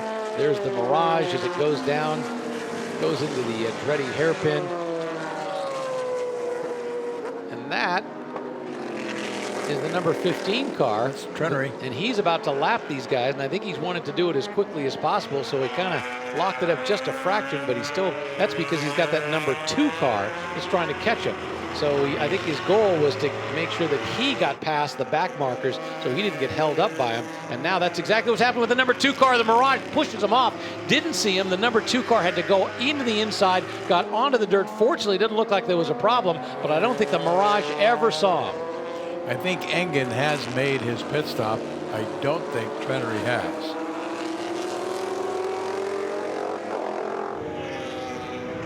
Well, this late in the race, I have a feeling they've all made their pit stops because it looks like I think if Trenery had not made a pit stop, he'd still have it. He'd almost be in first place. So I'm going to guess that they've all made their pit stops at this point. That number 50 car, that's actually back in 16th place. He's just a lap back marker, but boy, he's complicating life for that number 2 car, and that's exactly what Trenery wanted to have happen.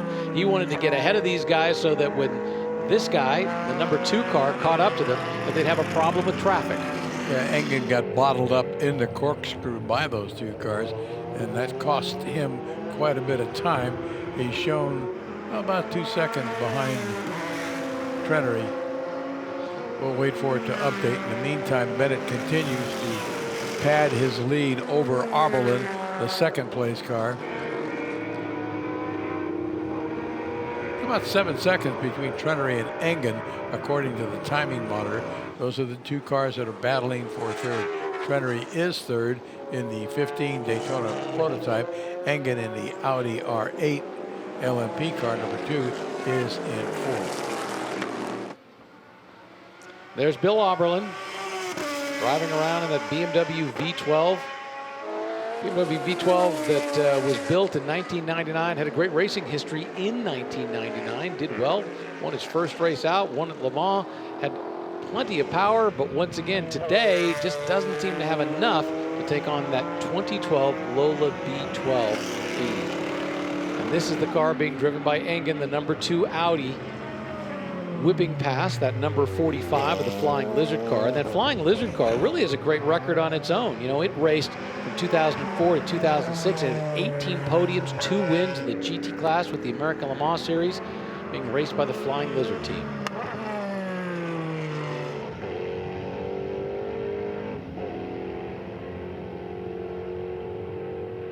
That's the car we're talking about, the number 45, going back out onto the front straightaway. Currently shown as 11th overall. Lauren Beggs in that car, 2004 Porsche 996 RSR.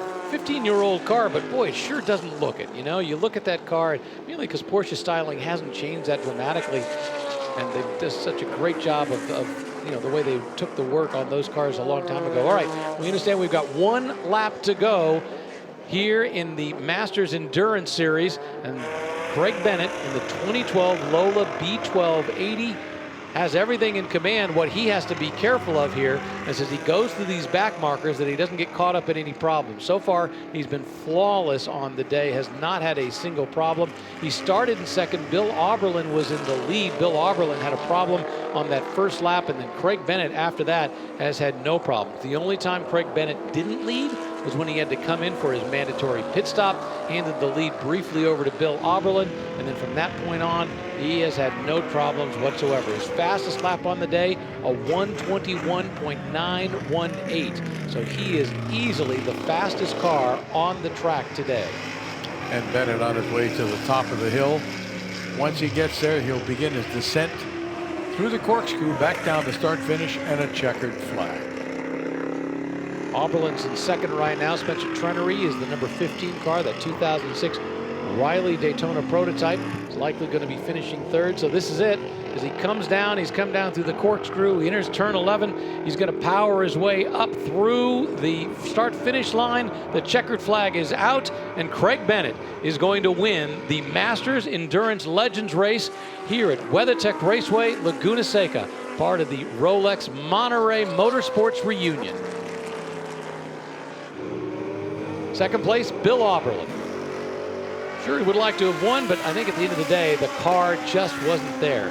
He was able to make up for his mistake, but just not enough to be able to pull that car and do better in that car, because I think that was the limits of that car. from that year. Got to look at that Trenery-Engen battle. That's the one for third. Trenery still in third in that 15 car, Engen in pursuit, but I think he's too far back to do anything about it. Yeah, the number 15 car following somebody down through the corkscrew. That's the number 88 car of Hoyt. It's a 1983 March 83G. And once again, it's fun to look at how the styles and design, auto aerodynamics change from year to year. But that Daytona prototype following him down, and I think he sees that at this point there's no sense in even trying to pass him. Just take your time, get through the last turn, get across the finish line, finish third, make sure you've got yourself a podium at this Masters Endurance Legends race here at Laguna Seca. Trenery takes the checker for third spot in that number 15 SunTrust Daytona prototype.